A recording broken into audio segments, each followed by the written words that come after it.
Welcome, friend. We embark on another gentle journey together. Tonight, you're going to discover a gentle but powerful secret that Buddhist monks have relied on for centuries to quiet a restless mind and drift into deep, peaceful sleep. I'll be sharing 10 meaningful Zen stories that have helped countless people release stress, calm their thoughts, and finally experience the kind of rest their heart and mind have been longing for.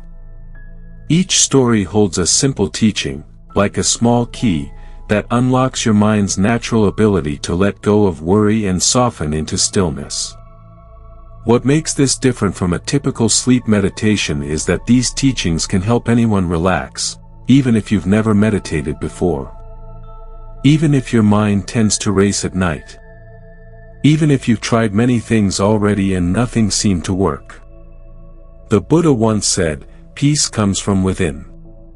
Do not seek it without." Over the next few hours, you'll begin to understand what those words truly mean, and how to gently welcome that peace into your own life. As we journey through stories of empty boats, wise monks, and unexpected moments of insight, you might notice something begin to shift inside you. Your body may start to loosen, your thoughts may slow, and you may naturally drift into a calmer, more relaxed state. So, take a moment to settle in. Adjust your pillow, let your body feel supported, and allow yourself to sink comfortably into your bed. Take one slow, deep breath with me, and as you exhale, feel your body soften just a little more. You've already taken the first step onto a peaceful path, one that has been waiting patiently for you. Now, when you're ready, let's begin with our first story. The Empty Boat. Our first story takes us to a quiet river at sunset, where a gentle lesson about our reactions is waiting to be discovered. This is the story of the empty boat. There once was a man who loved spending his evenings rowing along a peaceful river.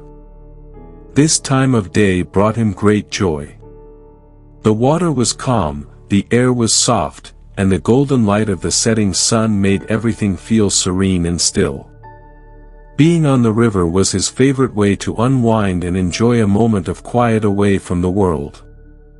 One evening, as he was slowly drifting downstream, he noticed another boat heading directly toward him. At first, he called out politely, "Be careful," hoping the boat would change course. But it kept moving toward him, closer and closer, without slowing down. He tried again, this time raising his voice, "Please move aside." Still, the boat continued its path straight toward him. Frustration began to rise within him. His peaceful moment was suddenly filled with tension. By the time the boat collided with his, he was ready to unleash his anger at the person he believed had ignored him. But as he stood up, prepared to shout, he noticed something surprising. The boat was completely empty. There was no one inside. It had simply drifted with the current. In an instant, his anger dissolved. He felt foolish for yelling at an empty boat. Nothing about the event had changed, the boat still collided, yet something inside him shifted. There was no longer a person to blame, no intention to be angry at, and the story his mind created had disappeared. The Buddha once said, "You will not be punished for your anger. You will be punished by your anger." This story reminds us that so often, our pain doesn't come from what happens, but from the meaning we attach to it. We react not to the event itself, but to the story we create about someone's intentions. In Zen, this is called ego attachment, the mind's habit of taking things personally, assuming everything is directed at me. Think about how many empty boats you encounter in daily life. Someone cuts you off in traffic. A coworker forgets to say hello. A friend doesn't respond to your message. So quickly, the mind fills the empty space with assumptions. They're rude. They don't care. They disrespected me. But most of the time, the boat is empty. We rarely know what someone else is going through. The driver might be rushing to a hospital. The coworker might be lost in heavy thoughts. The friend might be struggling silently inside. The event is real, but the story we add is optional. As you reflect on this story, allow your breath to soften. See if there was a moment today when you felt irritated or hurt. Can you imagine that situation now, as an empty boat? No blame, no intention, just a moment drifting through your life. The Buddha also taught, holding on to anger is like grasping a hot coal with the intention of throwing it at someone else. You are the one who gets burned. When we learn to see empty boats for what they truly are, we free ourselves from unnecessary suffering. We make space for understanding, patience, and peace. For now, gently breathe in, and as you exhale, allow any lingering tension or frustration from the day to drift away, like an empty boat floating down a quiet river at dusk. The Monk and the Tiger. Our next story takes us along a quiet mountain path, where a wise monk discovers a powerful lesson about the present moment. This is the story of the monk and the tiger. High in the mountains, nestled among tall trees and morning mist, lived a gentle monk who spent his days in peaceful meditation. Every morning, he would wander through the forest, breathing in the fresh air, listening to the songs of birds, and enjoying the beauty of nature around him. These walks brought him a deep sense of calm and connection to life. One day, as he followed a narrow path along the edge of the mountain, he suddenly heard a loud, frightening sound behind him. A tiger's roar echoed through the trees. The monk turned and saw a large tiger racing toward him, its eyes fixed on him, its powerful body moving with incredible speed. Instinct took over, and the monk began to run. His heart pounded as he hurried down the path, his robes flowing behind him while the tiger grew closer and closer. Just ahead, he noticed a long vine hanging down the side of a cliff. With no time to think, he grabbed it and climbed over the edge, hoping to escape. The tiger reached the cliff and stopped above, pacing and growling. The monk held tightly to the vine as he looked below, and his heart sank. At the bottom of the cliff, another tiger waited. One tiger above, another below. He was trapped between the two. He hung there, suspended in the air, nowhere to go, no escape in sight. As he clung to the vine, he noticed something small growing from the cliffside, a tiny strawberry plant. On it was a single, bright red strawberry. The monk paused. He gently reached out, picked the strawberry, and tasted it. It was sweet, fresh, and delicious. In that brief moment, the monk wasn't thinking about the tiger above, or the tiger below. He wasn't worrying about what had happened, or what might happen next. He was fully here, in the only moment he truly had. The Buddha once said, "Do not dwell in the past. Do not dream of the future. Concentrate the mind on the present moment." This story reminds us that we often live caught between two tigers. The past, with its regrets and memories. And the future, filled with worries and uncertainty. Our minds pull us back and forth, making it hard to rest in the present, where life is actually happening. The mind evolved to protect us, always scanning for danger, thinking about what went wrong before, and what could go wrong next. But in doing so, it pulls us away from the only moment we can experience peace, this one. Think for a moment. How often do your thoughts drift to the past, replaying something you wish had gone differently? Or jump into the future, imagining scenarios that may never happen? These thoughts are like the two tigers, intimidating, consuming, and impossible to control. But the strawberry, the present moment, is always here. A warm cup of tea. The softness of your pillow. The gentle rhythm of your breath. A quiet moment of gratitude. These are the strawberries of life, tiny, simple joys we can savor right now. The monk couldn't change his situation. But he could choose how to meet that moment. As the Buddha taught, the secret of health for both mind and body is not to mourn for the past, worry about the future, or anticipate troubles, but to live in the present moment wisely and earnestly. Tonight, as your thoughts try to pull you toward yesterday or tomorrow, gently return to this moment. Feel your body resting here. Feel the comfort supporting you. Allow yourself to taste the sweetness of simply being. Just like the monk and the strawberry, peace becomes possible when we stop running from the moment we're in, and choose to embrace it instead. The Two Arrows. Our next story is a gentle teaching shared by the Buddha himself, a reminder that while life will bring challenges, we don't need to suffer more than necessary. This is the story of the two arrows.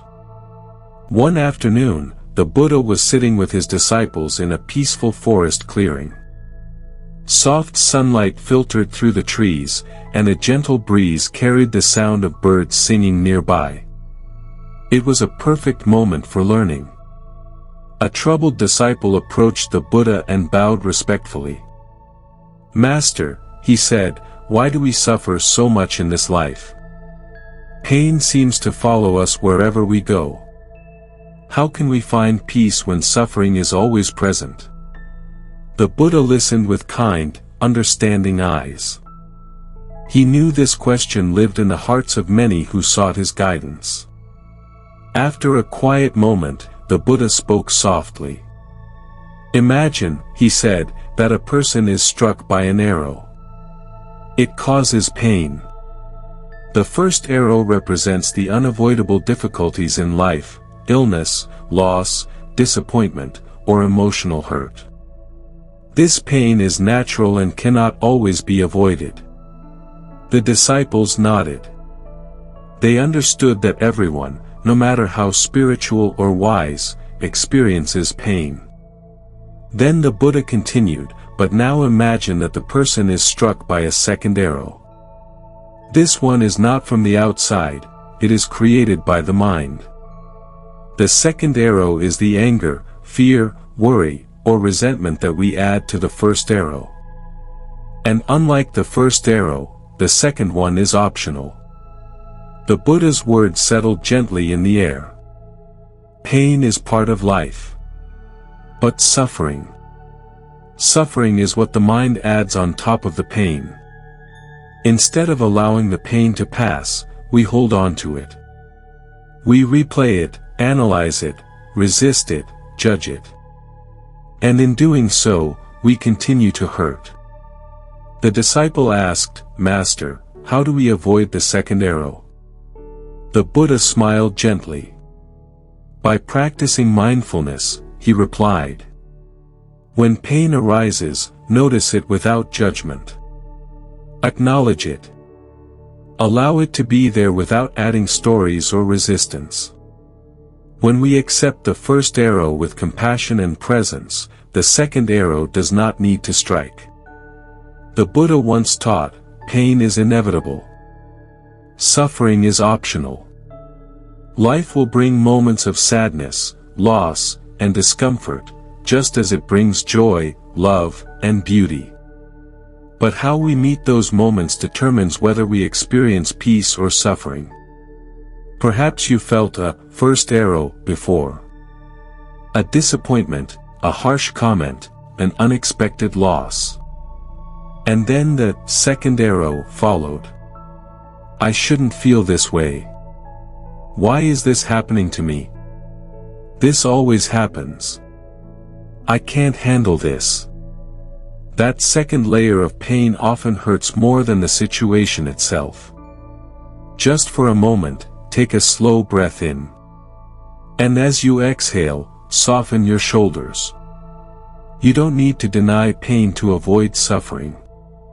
You simply meet it gently, without adding more to it.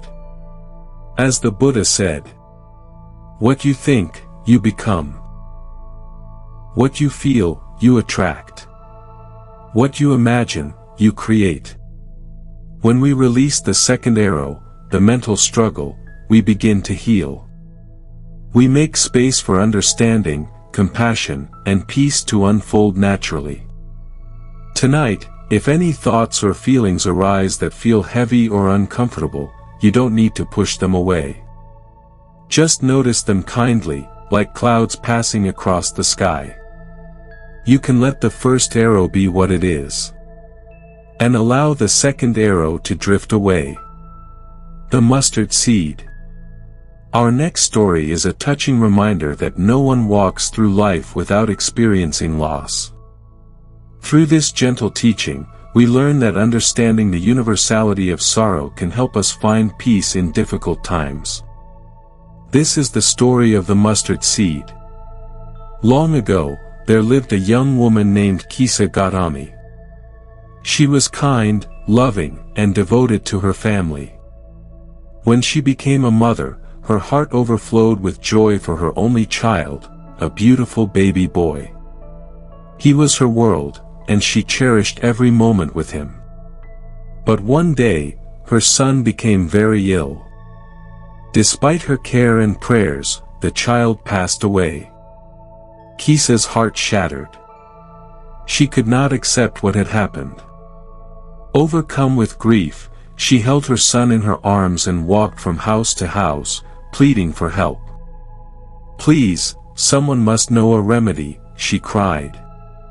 "There must be a way to bring him back." But everyone she spoke to gently shook their head. They felt sympathy for her, but no one could offer what she was hoping for. Still, she refused to give up. At last, an elder took pity on her and said, "Go to the Buddha. He may be able to help you."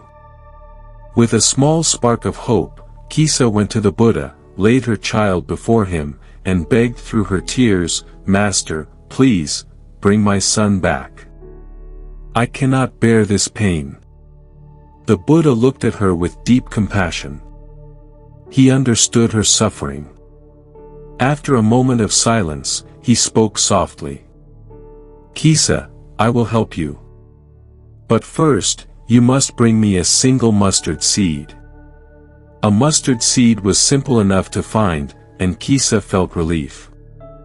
"Yes, Master," she said. "I can do that." But the Buddha continued. "The mustard seed must come from a home where no one has ever died." Kisa nodded and hurried into the village. She went to the first house and requested a mustard seed, explaining the condition. The family was willing to give it, but when she asked if anyone in the home had ever died, they softly replied, "We have lost a father." Kisa moved on to the next house, and the answer there was, "A sister passed away."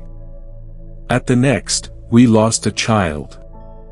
At the next, "A grandparent." House after house, door after door.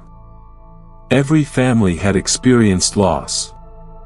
As the sun began to set, Kisa sat quietly, holding her child, and tears filled her eyes, not just for her own sorrow, but for the sorrow carried by all. She returned to the Buddha without the mustard seed, but with a new understanding. Kneeling before him, she whispered, "I could not find a single home untouched by death. I see now that death comes to all, and my grief is shared by many." The Buddha said gently, "Everything that has a beginning has an ending. Make your peace with that, and all will be well." In that moment, a soft acceptance entered Kisa's heart.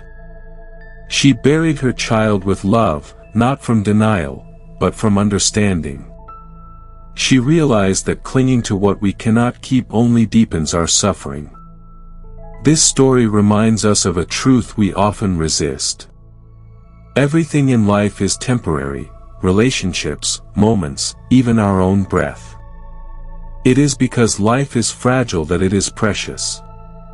Because moments fade that they are worth cherishing. Because we cannot hold on forever, we learn to love more gently while things are here. The Buddha once said, the root of suffering is attachment. Not love itself, but the tight grip of trying to make what is temporary stay permanent. If you have felt loss, of a person, a relationship, an opportunity, or a chapter of your life, know this, you are not alone. Just like Kisa discovered, every heart knows grief. Grief is not a sign of weakness, it is a sign that something mattered. For a moment, take a slow breath in. And as you exhale, allow a soft wave of compassion to wash over you, for your own heart, and for the hearts of others. Loss is a part of life, but so is healing. And with understanding, acceptance begins to bloom. The Farmer and the Horse. Now, let us travel to a quiet village where a humble farmer teaches us a gentle lesson about staying balanced through life's constant changes. This is the story of the farmer and the horse. Once, in a small countryside village, lived a simple farmer who worked hard every day tending his land. He owned very little, but he was content with what he had. His neighbors admired him for his calm nature, no matter what life brought his way. One morning, the farmer woke up to find that his only horse had run away. The horse was essential for plowing the fields and carrying heavy loads, and without it, the farmer's work would become much harder. When the neighbors heard the news, they hurried over to express their sympathy. "Oh, what terrible luck," they said. "This is such misfortune. How will you manage?" The farmer simply shrugged and replied with a soft smile, "Maybe." The neighbors were puzzled. How could he be so calm in such a difficult moment? They went home shaking their heads.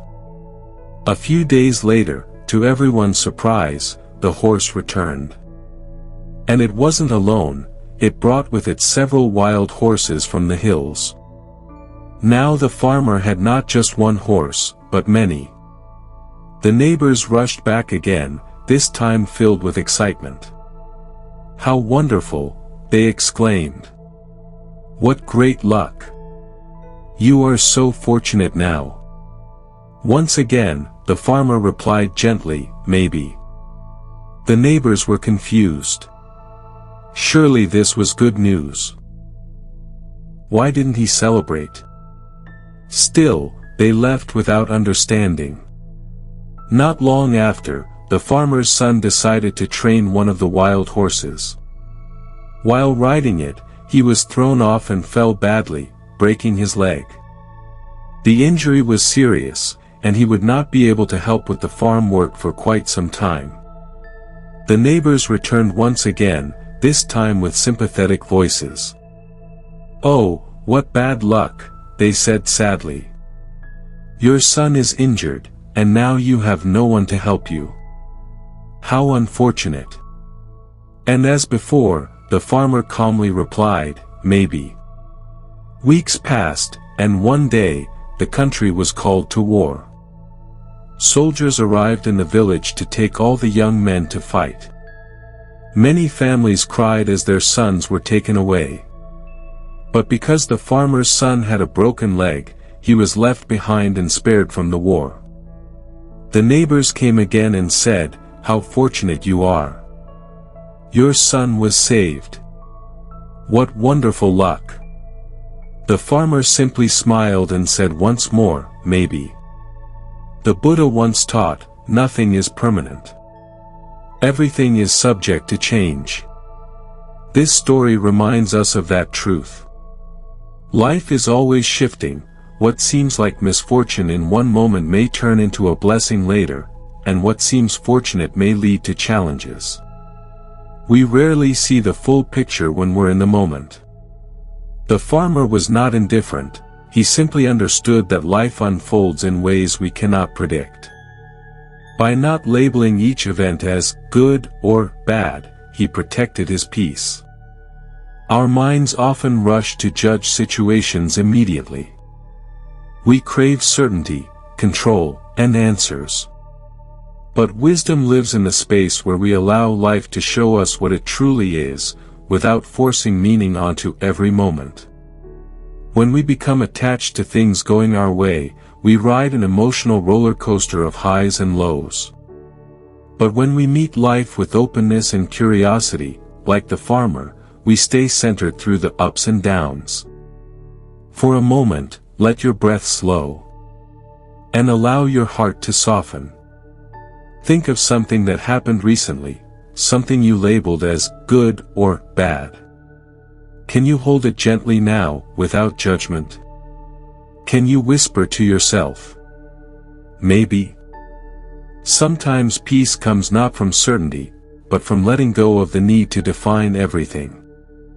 As the Buddha said, with our thoughts, we make the world. When we let go of rigid judgment, we create space for peace to enter.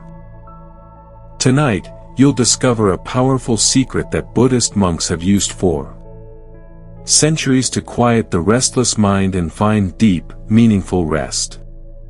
I'm going to share 10 remarkable Zen stories that have helped millions of people finally silence their racing thoughts and drift into the most peaceful sleep of their lives. Each story contains a hidden key that unlocks your mind's natural ability to let go of stress and worry. And here's what makes this different from ordinary sleep meditation. These teachings work even if you've never meditated before. Even if your mind won't stop racing, even if you've tried everything else, the Buddha once said, peace comes from within. Do not seek it without. In the next 3 hours, you'll discover exactly what this means and how to apply it to your own life. As we journey through tales of empty boats, wise monks, and unexpected wisdom, you'll notice something amazing happening. Your tension will begin to dissolve. Your thoughts will start to slow and you'll find yourself naturally sinking into a state of profound relaxation. So, make yourself comfortable. Adjust your pillow. Let your body become heavy against the bed. Take one deep breath with me now. And as you exhale, know that you've just taken the first step on a journey that's been waiting for you since the beginning of time. Let's begin with our first music story. Our first story takes place by a peaceful river where a lesson about the nature of our reactions awaits us. This is the story of the empty boat. There once was a man who loved to row his boat on a peaceful river. He found great joy in drifting along the water, enjoying the calm and solitude of nature. Every evening as the sun was setting and the world was bathed in golden light, he would take his boat out for a quiet journey. On one such evening, as he paddled softly and relished the tranquility, he noticed another boat heading directly toward him. At first, he called out politely, "Be careful." But the boat didn't change course. Still, the boat continued on its collision course. Now growing angry, the man began shouting, "Move aside. You're going to crash into me." His peaceful evening was suddenly filled with frustration as he watched the approaching boat with mounting anxiety. Finally, as the two boats collided, he was ready to unleash his anger on the careless boater. But when he looked closely, he realized that the boat was empty. There was no one inside. The Buddha and the angry man Let us now explore a story that gently reminds us of the power of staying calm in the face of anger. This is the story of the Buddha and the angry man. One day, as the Buddha was teaching a group of followers beneath the shade of a quiet forest tree, a man approached with anger burning in his eyes. He had heard about the Buddha's growing influence and felt threatened by it. Filled with jealousy and resentment, he decided to confront the Buddha publicly. Without hesitation, the man began shouting harsh words. "You are nothing but a fraud," he yelled. "You mislead people with your teachings. Who do you think you are?" The Buddha sat quietly, his face soft and calm. He didn't interrupt, defend himself, or show any reaction. He simply listened. The man grew more irritated by the Buddha's silence. "Are you too proud to speak?" he shouted. "Do you think you're better than everyone else?" Still, the Buddha remained peaceful, watching the man with compassion. Eventually, the man's anger began to fade. His shouting slowed, and the fire inside him softened into confusion. Finally, exhausted, he demanded, "Why do you just sit there silently? Why don't you respond to me? Don't you care what I think of you?" The Buddha looked gently into the man's eyes and spoke in a calm voice. "If someone offers you a gift, and you do not accept it, to whom does the gift belong?" The man paused, puzzled by the question. After a moment, he replied, "Well, it would still belong to the person who tried to give it."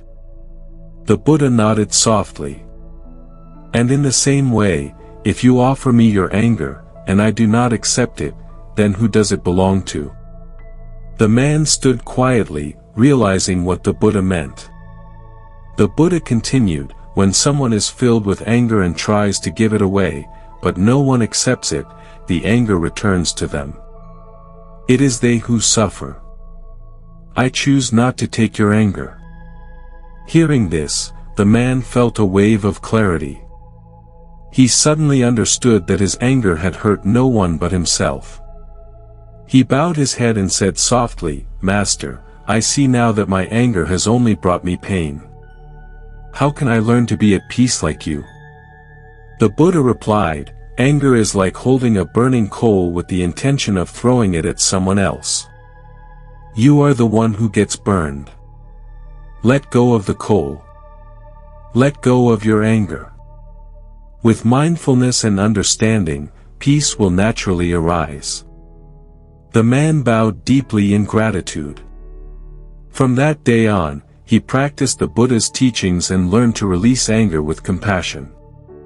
The Buddha once said, "You are not punished for your anger. You are punished by your anger." This story reminds us that anger harms us long before it harms anyone else. We often hold on to anger because we believe it protects us, or that it is a sign of strength. But true strength is found in remaining calm and grounded. You don't have to accept every negative gift that is offered to you. Not every comment needs a reaction. Not every opinion needs to be absorbed. Not every emotion that someone throws your way needs to enter your heart. Right now, take a slow breath in. And as you exhale, imagine releasing any anger or tension that may still live inside you from today, or from the past. You don't need to hold it. You don't need to carry it. You may simply let it pass. And in that release, peace begins to bloom gently within you. The Monk and the Teacup. Our next story brings us to a peaceful monastery, where a Zen master shares a simple object lesson that reveals a profound truth about life and letting go. This is the story of the monk and the teacup. In a quiet monastery nestled in the mountains, there lived a wise monk who was deeply loved by his students. He lived with a calm, gentle presence, mindful of each moment, and grateful for the simple joys of everyday life. One afternoon, during their daily tea gathering, the monk picked up a small clay teacup and held it in his hands. The cup was ordinary, yet beautiful, with a soft, natural color and a smooth shape formed by careful craftsmanship. The students watched curiously, wondering what lesson he was about to share. After a moment of silence, the monk smiled softly and said, "To me, this teacup is already broken." The students exchanged puzzled glances. The cup was clearly intact, not a crack, not a scratch. One student finally spoke. "Master, the teacup is perfectly fine. Why do you say it is already broken?" Still holding the cup gently, the monk replied, "Because one day, it will break.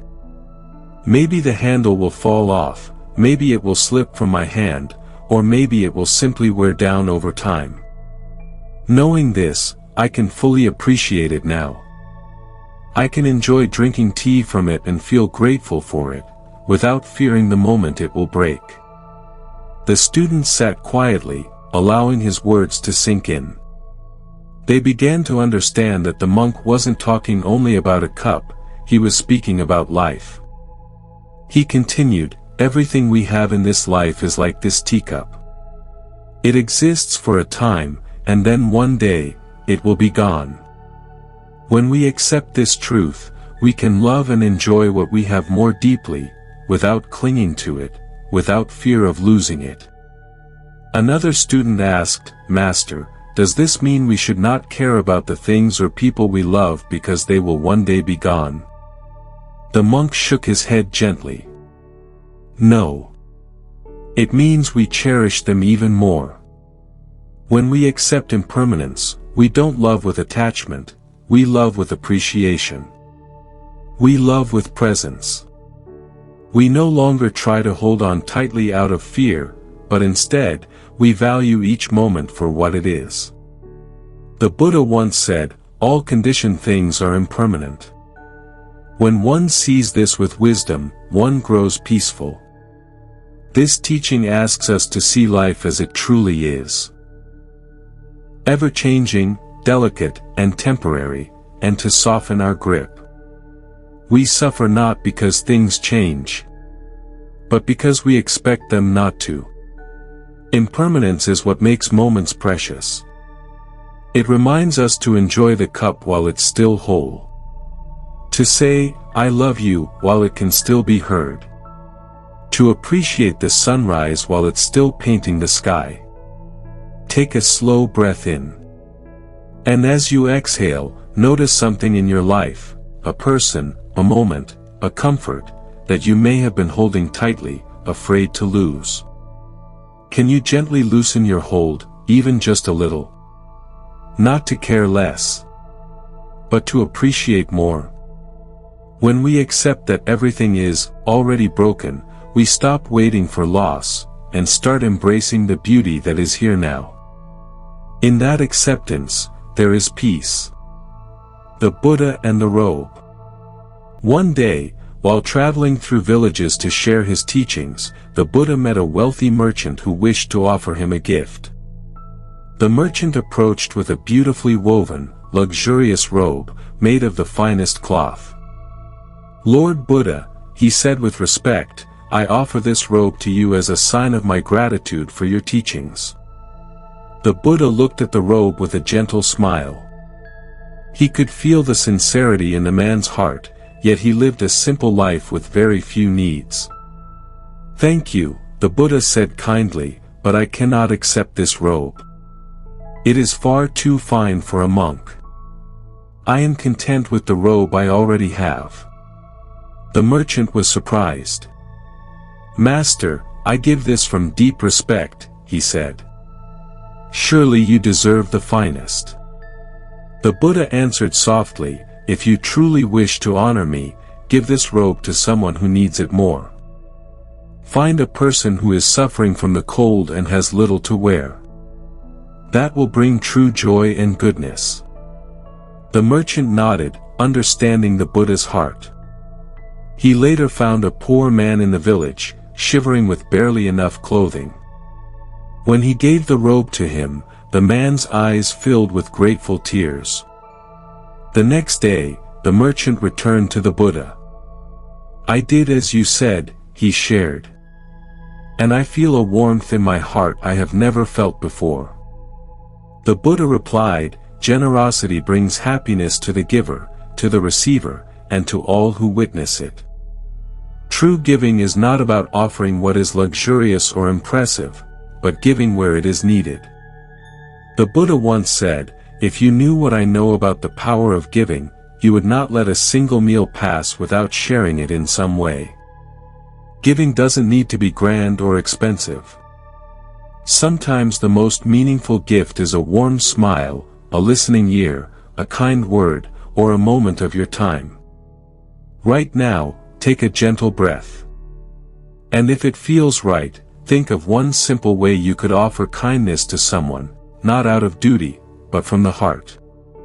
True generosity is not measured by the value of the gift, but by the love with which it is given. The Two Monks and the River. Now, let us journey to a peaceful countryside path, where two monks discover a meaningful lesson about letting go. This is the story of the two monks and the river. Two monks, one older and one much younger, were traveling together on a long journey. Their path led them through forests, open fields, and quiet villages. Along the way, they practiced mindfulness and shared moments of silence, appreciating the beauty around them.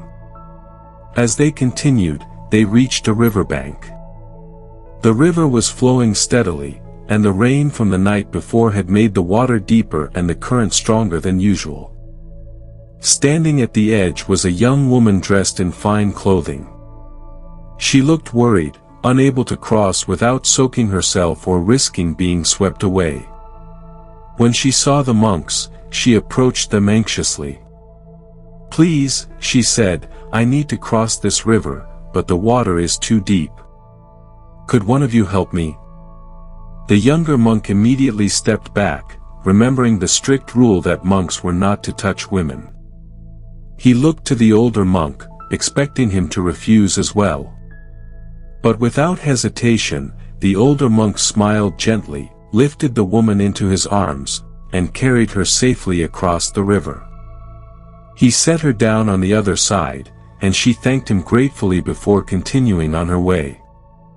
The two monks resumed their journey in silence. The younger monk was troubled.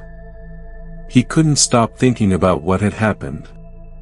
After several hours of walking, unable to hold his frustration any longer, he finally spoke. "Master," he said, "we monks are not supposed to touch women. Why did you carry her across the river?" The older monk looked calmly at the young monk and replied, "Brother, I put that woman down hours ago. Why are you still carrying her?" The younger monk stopped walking, stunned by the simplicity of the answer. The Buddha taught, let go of the past, let go of the future, let go of the present. With a free mind, cross over to the farther shore of life. This story reveals how easily we carry emotional burdens long after the moment has passed. We hold on to anger, judgment, guilt, or memories that no longer serve us. The older monk helped with a pure heart and moved on. The younger monk carried the moment in his mind, turning it into unnecessary suffering. We all have the woman at the river moments. Something small happens, a comment, an argument, a mistake, yet hours, weeks, or even years later, we are still carrying it inside. Right now, think gently of something you may still be holding on to, a memory, a mistake, a hurt, or a judgment. Can you set it down, just for this moment? You do not have to solve it, just soften your grip. Take a slow breath in. And as you exhale, imagine placing that burden down beside the riverbank. You can choose to let it stay there, or return to it later if you truly need to. Freedom is found not in holding on, but in letting go. The Zen Master and the Dirty Road. Now, let us wander to a small village road, where a Zen master shows us how wisdom can appear in the most unexpected moments. This is the story of the Zen Master and the Dirty Road.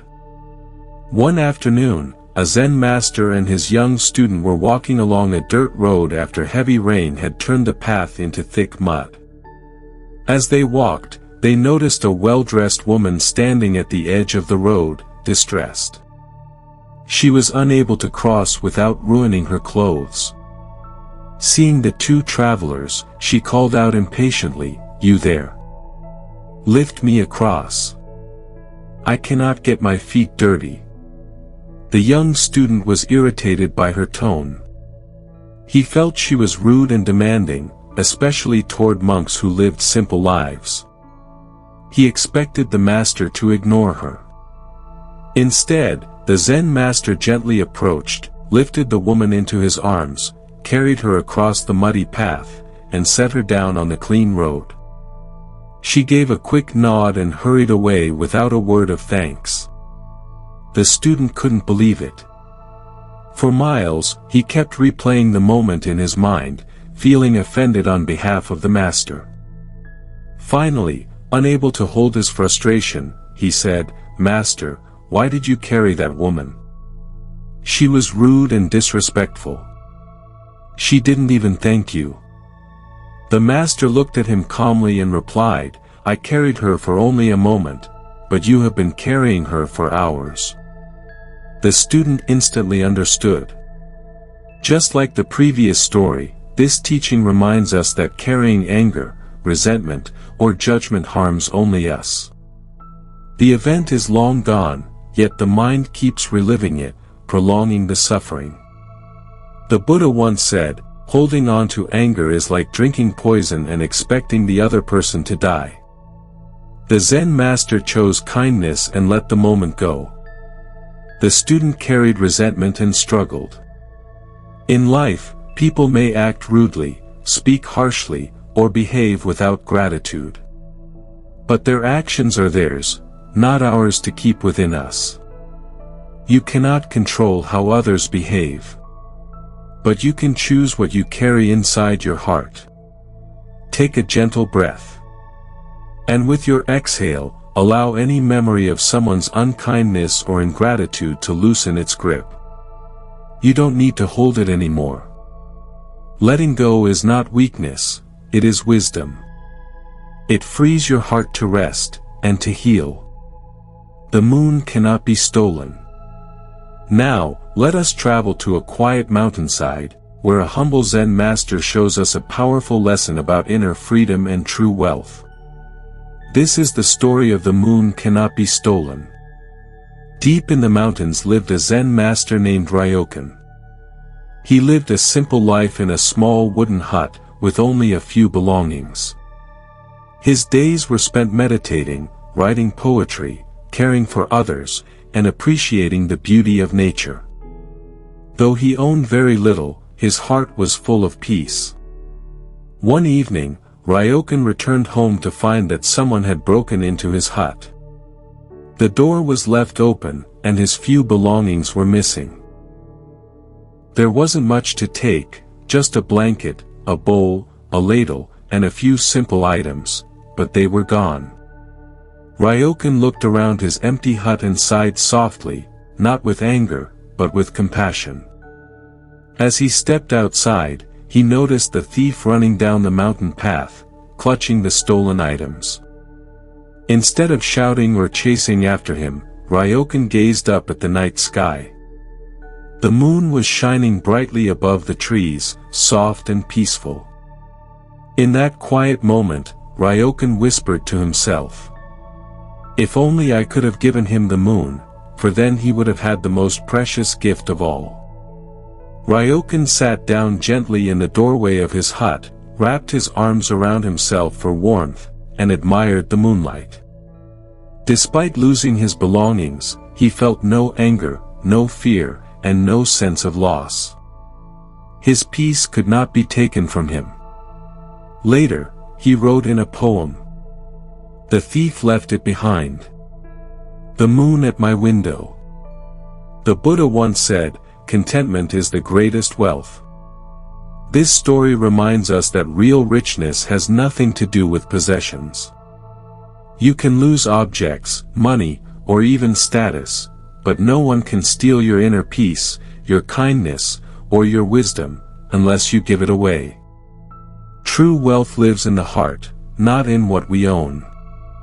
The thief took Ryokan's belongings, but he could not take the beauty of the moon, the calm in Ryokan's mind, or the peace in his soul.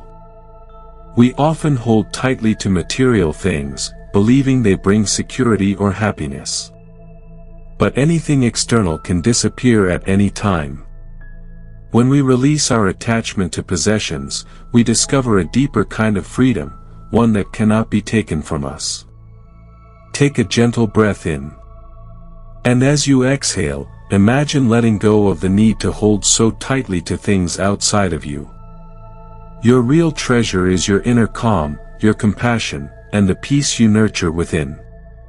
Just like the moon, true beauty and inner peace are always there, shining quietly, waiting to be noticed.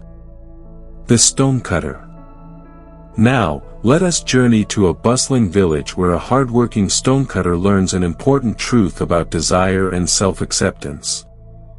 This is the story of the stonecutter. There once lived a stonecutter who spent his days cutting large stones from the mountainside. He was strong and skilled, but he felt dissatisfied with his life. Each day, he watched others and wished he could be like them. One day, while delivering stones to a wealthy merchant's home, the stonecutter noticed the merchant living in luxury, surrounded by fine clothes, servants, and wealth. Seeing this, he felt a strong desire rise within him. How fortunate he is, the stonecutter thought. If only I were a rich merchant, then I would be happy. To his surprise, a gentle voice whispered through the wind, "Your wish is granted." In an instant, he became a wealthy merchant. He wore rich clothing, enjoyed grand meals, and was treated with great respect.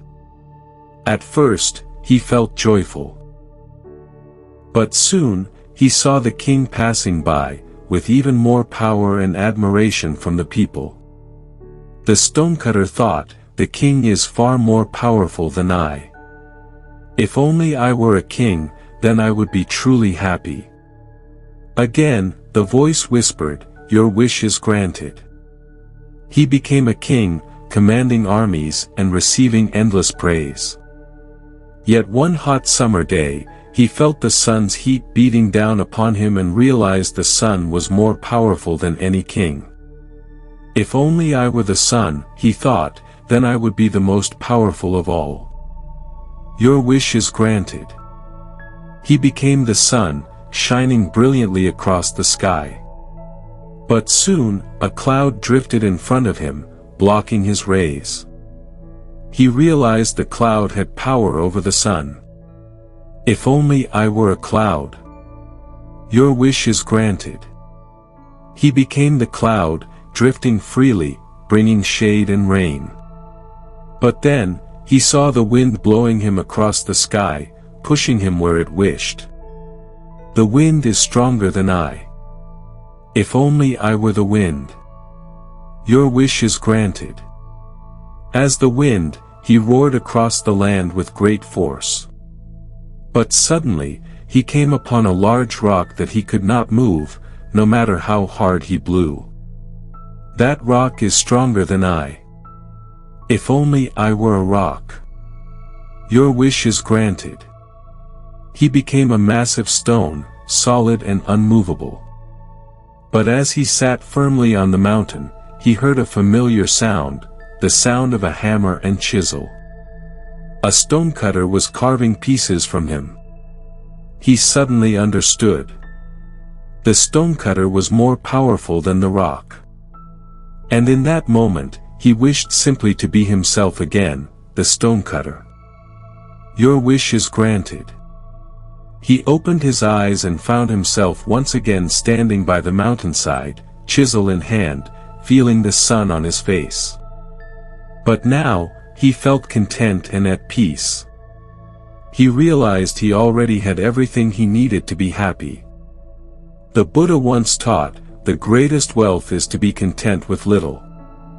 This story reminds us that comparing ourselves to others steals our joy. Happiness does not come from wanting to be someone else, but from appreciating who we are and the life we already have. For a moment, breathe softly, and let a quiet appreciation arise for the unique life you live, your gifts, your path, and your journey. You are enough, just as you are. The bamboo and the oak. Now, let us journey into a quiet forest, where nature itself gently teaches us the strength found in softness and flexibility. This is the story of the bamboo and the oak. In a peaceful forest stood a tall, mighty oak tree and a slender bamboo plant growing side by side. The oak was strong, thick, and proud of its sturdy trunk and heavy branches. The bamboo, on the other hand, was thin and flexible, swaying lightly with every breeze. The oak often looked at the bamboo with a sense of superiority. "You have no strength," the oak said one day. "You bend so easily. Look at me, I stand tall and firm. I never bow to the wind." The bamboo simply smiled and remained quiet, continuing to sway gently with the breeze. Seasons passed, and one night, a great storm swept through the forest. The wind howled fiercely, and rain poured down on the trees. The oak stood tall, refusing to bend. "I will remain strong," it thought. "I will not yield." But the wind grew stronger, pushing harder against the trees. The oak resisted with all its might, standing rigid and firm. The bamboo, however, bent with the wind, bowing low, swaying, yielding to the storm's force without resistance. As the storm reached its peak, a powerful gust of wind struck the oak with full force. With a loud crack, the mighty tree split and fell to the ground. When the storm finally passed and the sun rose again, the bamboo slowly straightened itself and stood tall once more, unharmed. The oak, strong but unyielding, was gone. The Buddha once said, "In life, the soft and gentle overcome the hard and rigid." This story reminds us that true strength is not always in standing firm, but in knowing when to bend. Flexibility is not weakness, it is wisdom. It allows us to adapt, survive, and rise again after life's storms. Many people believe that being strong means never bending, never showing emotion, never yielding. But the greatest strength is often found in resilience, in our ability to adjust, accept, and move with life rather than fight against it. Think of a time when life brought a storm to your path. Did resisting make it harder? Could yielding have brought more peace? Softening doesn't mean giving up. It means trusting that you can bend and still rise. Take a slow breath in. And as you exhale, allow your body and mind to soften, just like the bamboo. Let yourself bend when life asks you to. And trust that you will stand tall again, stronger and wiser than before. The glass of water. Now, let us explore a simple yet powerful lesson shared by a teacher to help us understand the weight of stress. This is the story of the glass of water. One evening, a wise teacher entered a classroom carrying a glass of water. The students noticed it and assumed she would ask the usual question, "Is the glass half empty or half full?" But instead, she smiled and asked, "How heavy do you think this glass of water is?" Students gave different answers. 200 grams. Half a pound. A full pound. The teacher nodded and said, "I could weigh it, but that's not the point. She held the glass up and continued, "The actual weight doesn't matter. What matters is how long I hold it. If I hold it for a minute, it's light. If I hold it for an hour, my arm will begin to ache. If I hold it all day, my arm will feel numb and paralyzed." The class listened quietly. In each case, the weight of the glass does not change. But the longer I hold it, the heavier it feels. She paused and looked at the students kindly. Stress and worries are like this glass of water. If you think about them for a short while, little harm is done. If you hold on to them longer, they begin to hurt. And if you hold them all day, you become overwhelmed. She gently placed the glass down on the table. To feel relief, you must put the glass down. The Buddha once said, "If the problem can be solved, there is no need to worry. If the problem cannot be solved, worry is of no use." Worrying doesn't empty tomorrow of its problems. It only drains today of its peace. We sometimes hold on to stress, fear, guilt, or tension far longer than we need to. The weight grows, not because the problem becomes bigger, but because we don't set it down. Take a gentle breath. And with your exhale, imagine placing your glass down for the night. Whatever thoughts you've been holding today, you don't need to carry them into your sleep. Just for tonight, allow your mind to rest. You can pick the glass up tomorrow if you truly need to, or you may discover tomorrow that it was lighter than you thought. The fisherman and the businessman. Now, let us journey to a quiet seashore, where a simple fisherman teaches an important lesson about balance, happiness, and the true meaning of success. This is the story of the fisherman and the businessman. One sunny afternoon, a businessman was vacationing in a small coastal village. As he walked along the pier, he noticed a fisherman sitting beside his boat, relaxing peacefully after catching a few fish. The fisherman looked content, enjoying the warm sun and gentle breeze. Curious, the businessman approached him and asked, "Why have you stopped fishing so early in the day?" The fisherman smiled and replied, "I've already caught enough fish for my family. We have what we need for today." The businessman frowned slightly. "But if you stayed out longer, you could catch more fish." "And why would I do that?" the fisherman asked kindly. "Well," the businessman said, "with the extra fish, you could sell more, earn more money, buy a bigger boat, hire more workers, and expand your business. Eventually, you could own a fleet of boats, open your own company, and become very wealthy." The fisherman listened patiently. "And then what would I do?" The businessman replied, "Then you could retire. You could move to a quiet village by the sea, spend your days relaxing, fishing a little, and enjoying life with your family." The fisherman laughed softly and said, "But that is exactly what I am doing now. The Buddha once taught, peace comes from within. Do not seek it without." This story reminds us that happiness is not something we must chase in the future. It can be found in the simplicity of the present moment. Many people spend their whole lives waiting to be happy one day, not realizing they already have what they need to feel content. We are often taught that more is better, more money, more status, more success.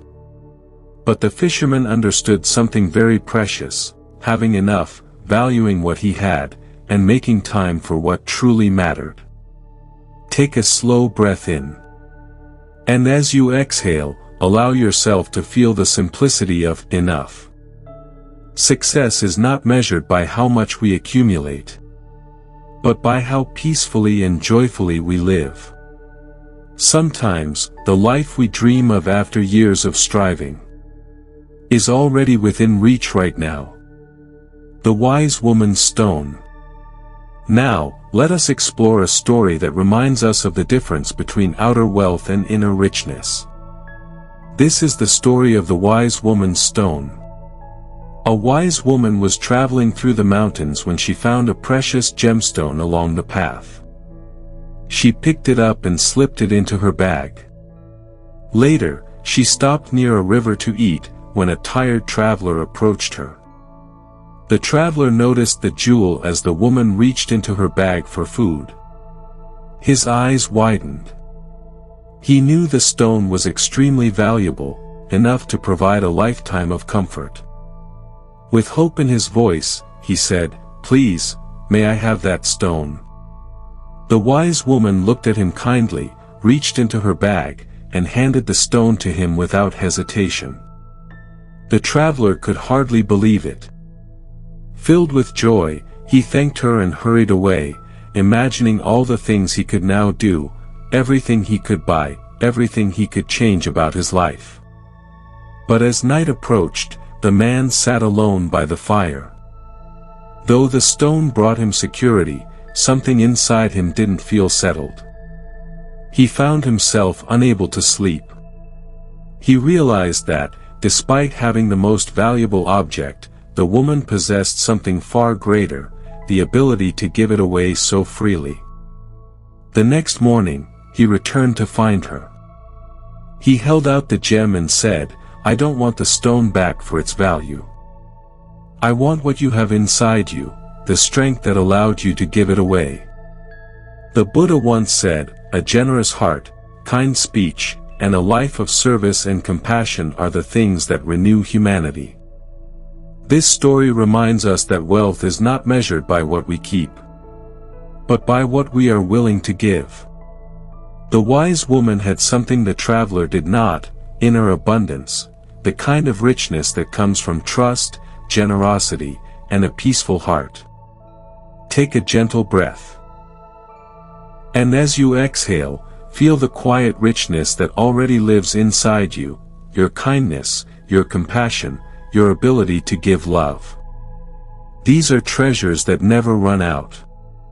True wealth is not in the stone, but in the heart that can release it. The salt in the water. Now, let us journey to a peaceful village, where a wise master teaches a young student how to expand the heart and lighten emotional pain. This is the story of the salt in the water. A young student once approached his master with great frustration in his heart. He felt overwhelmed by negative emotions, disappointments, and worries that seemed too heavy to carry. One morning, he said, "Master, I feel unhappy. Life keeps giving me difficulties. Why is my suffering so great?" The master listened with compassion. Then he silently reached for a handful of salt and handed it to the student. "Put this salt in a glass of water and drink," he said. The student did as he was told.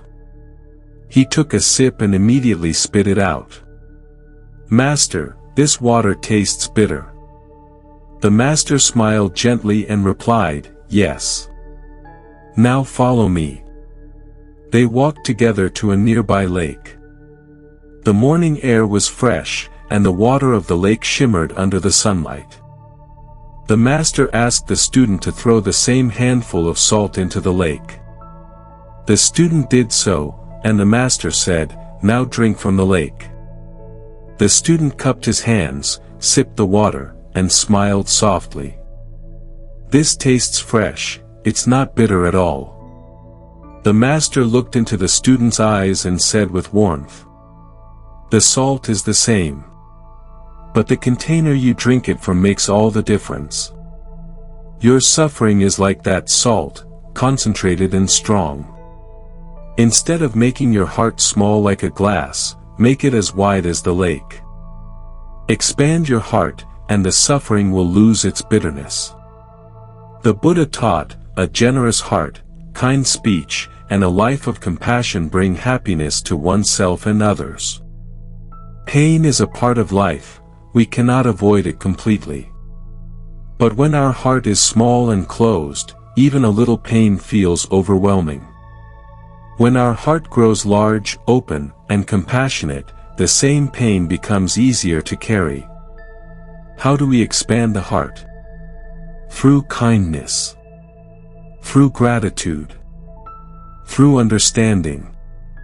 And through letting go of the idea that we suffer alone. Take a slow breath in. And as you exhale, imagine your heart becoming like the lake, wide, calm, and open. Your pain does not need to disappear for you to feel peace. It simply needs more space, more compassion, more air to breathe. When the heart expands, suffering becomes lighter. And the sweetness of life can return. The cliff and the strawberry. Now, let us explore another story that reminds us to savor the sweetness of the present moment, even in the midst of difficulty. This is the story of the cliff and the strawberry. A traveler was once walking through a forest when he found himself being chased by a tiger. Running for his life, he reached the edge of a cliff. There, he spotted a thick vine growing down the side. Without thinking, he grabbed the vine and climbed over the edge. Below him, he saw another tiger waiting. Above him, danger. Below him, danger. And he hung suspended between the two. As he clung to the vine, two small mice began gnawing at it, one white, one black, symbolizing day and night, time slowly changing. The vine weakened with every bite. Just then, the traveler noticed a bright red strawberry growing nearby. With one hand holding the vine, he reached out with the other, picked the strawberry, and tasted it. It was sweet. Perfect. Full of life. In that moment, the traveler forgot the tigers, the fall, and the fear. For just that moment, he was fully alive. The Buddha once said, "Do not dwell in the past, do not dream of the future, concentrate the mind on the present moment." Life will always have challenges, fears from the past and worries about the future. The tigers may not go away. Time will continue to move, just like the white and black mice. But even in the middle of fear, uncertainty, or difficulty, there are strawberries, small moments of sweetness, beauty, peace, and joy. We often forget to notice them. Right now, there may be tigers in your life, problems, fears, or pressures. Yet there are also strawberries, a comforting moment, a good memory, a kind gesture, a peaceful breath. Take a gentle breath in. And as you exhale, bring to mind one small strawberry in your life today, something good, no matter how small. The moment you truly taste the present. Fear loosens its grip. The cup of tea. Now, let us visit a peaceful Zen temple, where a wise master teaches an important lesson about humility and making space for new understanding. This is the story of the cup of tea. A respected professor once visited a Zen master seeking wisdom. The professor was well educated, confident, and proud of his knowledge. Having studied many philosophies and spiritual teachings, he believed he already understood much about life. Yet he had heard of the Zen master's insight and wanted to learn more. When he arrived at the temple, the master welcomed him warmly and invited him to sit for tea. The professor began speaking right away, sharing everything he knew about Zen, religion, and philosophy. He talked endlessly, barely pausing for air, eager to show his knowledge. The master listened quietly, offering only soft nods. After some time, he began to pour tea into the professor's cup. He poured, and poured, until the cup was full. Yet he did not stop. Tea overflowed, spilling onto the table, dripping down to the floor. The professor jumped up. "Stop! The cup is full, no more can go in." The master set down the teapot gently and looked at the professor with a kind smile. "Like this cup, he said softly, "Your mind is full of your own opinions, beliefs, and assumptions. How can I show you Zen unless you first empty your cup?" The professor stood silent, realizing the truth in the master's words. To learn something new, he needed to let go of the idea that he already knew. The Buddha taught, in the beginner's mind there are many possibilities, but in the expert's mind there are few. This story reminds us that wisdom does not come from gathering information, but from creating space inside ourselves to receive it. When our minds are filled with expectations, judgments, or certainty, there is no room for growth. But when we release the need to be right, when we become open and curious, we make space for understanding to enter. Take a slow breath in. And as you exhale, imagine gently pouring out any thoughts, worries, or beliefs that feel heavy or rigid. You don't need to empty your cup completely, just enough to let fresh clarity flow in. Humility is not thinking less of yourself. It is simply being open to learning, seeing, and understanding more. When we empty our cup, even a little, peace, insight, and inner transformation naturally begin to fill us. The man and the butterfly. Now, let us journey to a quiet garden, where nature reveals a tender lesson about patience, struggle, and the strength that grows from within. This is the story of the man and the butterfly. One spring morning, a man noticed a butterfly struggling to emerge from its cocoon. The tiny opening was just large enough for the butterfly to push its body through, but progress was slow and difficult. The man watched with sympathy. The butterfly wriggled and fought, but it seemed stuck, unable to break free. After some time, the man began to feel concerned. "I should help it," he thought. "It must be in pain. If I make the opening bigger, it will be free." So gently, he took a small pair of scissors and widened the cocoon, making space for the butterfly to come out with ease. The butterfly emerged quickly. But its body was swollen, and its wings were small and weak. The man waited, expecting the wings to expand and grow strong, allowing the butterfly to fly. But that never happened. The butterfly spent the rest of its life crawling, unable to soar. The man did not realize that the struggle to escape the cocoon was not a hardship, it was nature's way of strengthening the butterfly's wings. Without that effort, the butterfly could not fly. The Buddha once said, "Endurance is one of the most difficult disciplines, but it is to the one who endures that the final victory comes." This story teaches us that challenges are not punishments, they are shaping us. Struggles build resilience, strength, patience, and character. If life removed every obstacle, we would never grow. Sometimes we ask, "Why is this happening to me?" But in time, we may see, it was preparing me. Take a gentle breath in. And as you exhale, soften around any difficulty you may be facing. Trust that growth is quietly happening within you, even if you cannot see it yet. Just like the butterfly, you are becoming stronger through the process. One day, the wings that feel heavy now will lift you into flight. The mangoes and the monk. Now, let us travel to a peaceful monastery garden, where a monk learns a simple yet meaningful lesson about patience, comparison, and appreciation. This is the story of the mangoes and the monk. A young monk lived in a quiet monastery surrounded by beautiful nature.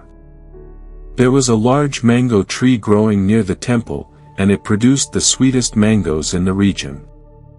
The monk loved walking past the tree each day, admiring the fruit as it grew and ripened. One morning, he noticed that some villagers had taken many mangoes from the tree during the night. Only a few remained. The young monk felt disappointed. Why would they take what does not belong to them? He complained to the elder monk. We cared for this tree. We watered it, tended to it, and now others take the fruit while we get nothing. The elder monk listened calmly and suggested they take a walk. As they walked, they passed another mango tree on the opposite side of the monastery. This tree grew wild and was never cared for. Yet it was full of ripe mangoes, untouched. The elder monk turned to the younger monk and said gently, "Do you see that the mango tree that bears the most fruit is the one people visit most often? And the tree that bears little is left alone." The young monk looked at the two trees, slowly understanding. The elder monk continued, "When you have something precious, talent, kindness, wisdom, or blessings, others will be drawn to you. Some may take from you, some may rely on you, some may learn from you. It is because you have something to offer." He smiled softly and added, "Instead of feeling upset that others take from you, be grateful that you have something worth taking." The young monk reflected quietly on this, realizing his envy and irritation had blinded him to his blessings. The Buddha once taught, "Let go of comparing yourself with others. Do not be jealous of others' good fortune, instead, rejoice in it." This story reminds us that comparison steals joy, and jealousy blocks gratitude. When we compare our life to someone else's, we forget to appreciate our own gifts. If others benefit from your kindness, wisdom, or goodness, it is not a loss, it is a sign that your life is meaningful. Take a gentle breath in. And as you exhale, allow yourself to appreciate the mangoes in your life, your talents, your heart, your experiences. You do not need to compare your tree to another's. Your fruit is enough. The broken pot. Now, let us journey to a warm countryside path, where a humble water carrier discovers that what we see as flaws can be gifts in disguise. This is the story of the broken pot. A water bearer in India carried 2 large pots on a wooden pole across his shoulders each day. One pot was perfectly made and always delivered a full amount of water. The other had a small crack in it, causing water to leak along the path. Every day, by the time the water bearer reached his master's house, the cracked pot arrived only half full. The perfect pot was proud of its usefulness. The cracked pot, however, felt ashamed, believing it failed daily. After 2 years of this routine, the cracked pot finally spoke to the water bearer by the stream. "I am so sorry," it said sadly. "Because of my flaw, I only deliver half the water. I am a burden to you. Please replace me, I am not worthy of this work." The water bearer smiled gently and said, "Look along the path we walk." As they walked back toward the master's home, the pot noticed flowers growing along one side of the path, the side where the cracked pot always leaked water. Bright, colorful blooms covered the ground. The water bearer said softly, "I planted seeds on your side of the path because I knew about your flaw. Every day, you watered them. For 2 years, I have picked these flowers to decorate the master's table. Without your crack, there would be no beauty here."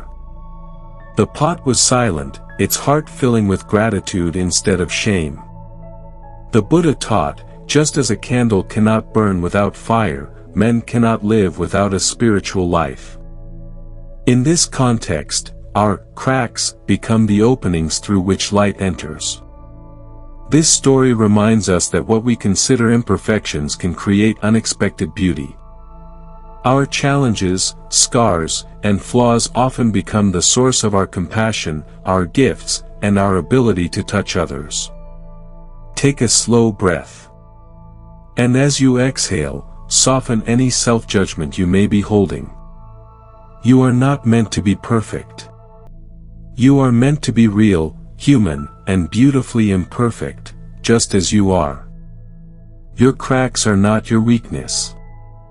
They are how your light shines through. The empty boat, a fresh perspective.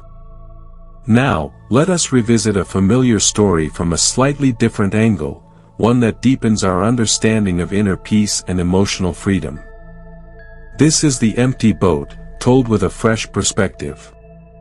A man once enjoyed rowing on a peaceful lake at sunset. The water was calm, the air was cool, and the stillness of the evening filled him with tranquility. Being on the lake helped him clear his mind and escape the busyness of life. One evening, as he rested in his boat, eyes closed and heart calm, he suddenly felt a strong bump from the side. He opened his eyes and saw another boat had collided with his. At once, his peace vanished. He felt irritation rise within him. Why doesn't that person watch where they're going, he thought. He was ready to shout in anger. But when he looked more closely, he realized the boat was empty. There was no one inside, it had simply drifted on the current. In that instant, his anger disappeared. There was no one to blame, no insult to defend, no offense to hold on to. The situation was the same, the boat hit him, but without a person to direct the anger toward, the emotion dissolved. Later, he reflected. If we imagine that every person who bumps into us, with harsh words, impatience, or unkindness, is like an empty boat, would we still react with the same anger? The Buddha taught, he who is not angry when anger is felt is truly wise.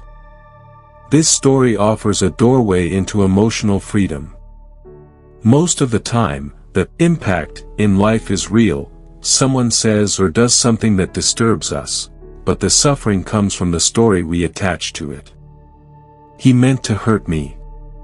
She disrespected me. They should know better. But what if, like the empty boat, it had nothing to do with us? Maybe that person was tired, stressed, distracted, or dealing with their own pain. Maybe their behavior wasn't personal, just like the drifting boat. Imagine how light life would feel if you no longer took things personally. Take a soft breath in. And as you exhale, imagine one situation that recently disturbed your peace. Now, picture the person involved as an empty boat, not because they don't matter, but because their actions were not truly about you. Can you feel your heart soften, even just a little? When we remove the story, the anger loses its power. The event remains, but suffering fades. Peace begins the moment we stop taking things personally. The woodcutter's wisdom. Now, let us journey to a small mountain village, where a wise woodcutter teaches the importance of slowing down, resting, and renewing our energy. This is the story of the woodcutter's wisdom. A young man once approached an experienced woodcutter and asked to learn the trade. The woodcutter welcomed him and began teaching him how to chop wood efficiently and skillfully. On the first day, the young man worked tirelessly. He chopped more wood than anyone, eager to prove his strength. By sunset, he felt proud, he had outperformed even the older woodcutter. The next day, he worked just as hard, but to his surprise, he chopped fewer logs than before. On the third day, he pushed himself even harder.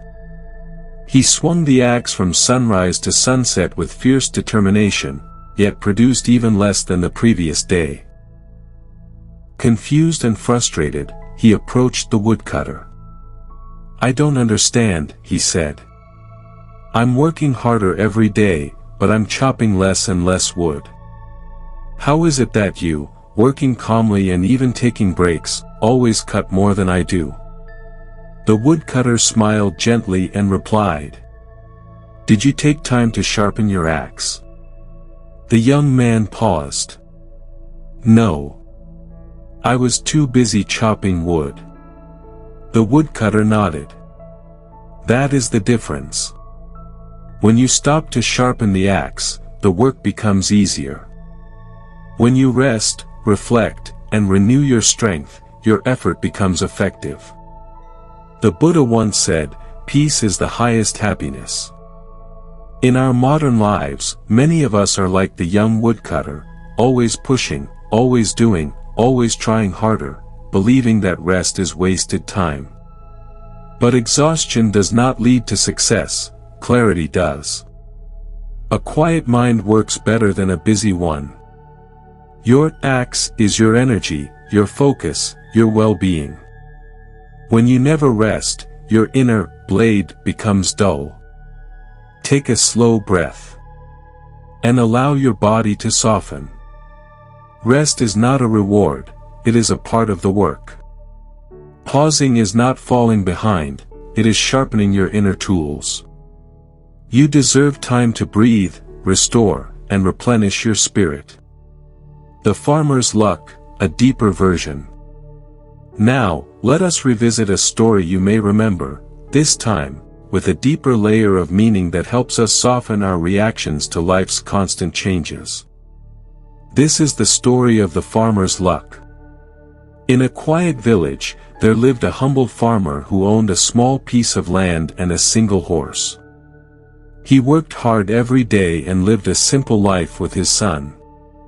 One morning, the villagers discovered that the farmer's horse had run away. They rushed to his home, concerned. "Oh no," they cried. "Your horse is gone. What terrible luck." The farmer looked at the empty stable and replied calmly, "Maybe." A few days later, the horse returned, and it brought with it 3 wild horses from the hills. The villagers could hardly believe it. "This is amazing," they exclaimed joyfully. "What good fortune." The farmer smiled softly and said, "Maybe." Soon after, the farmer's son tried to ride one of the wild horses. The horse bucked wildly, and the young man fell, breaking his leg. The villagers gathered again, shaking their heads. "What a misfortune," they said. "Your poor son is injured." The farmer gently replied, "Maybe." Weeks passed, and the country went to war. Soldiers arrived to take all the young men to the battlefield. Many families wept as their sons were taken away. But because the farmer's son had a broken leg, he was left behind. The villagers returned once more, saying, "You are so lucky. Your son was spared." Again, the farmer said simply, "Maybe." The Buddha taught, when you realize how perfect everything is, you will tilt your head back and laugh at the sky. This story reminds us that life is always changing.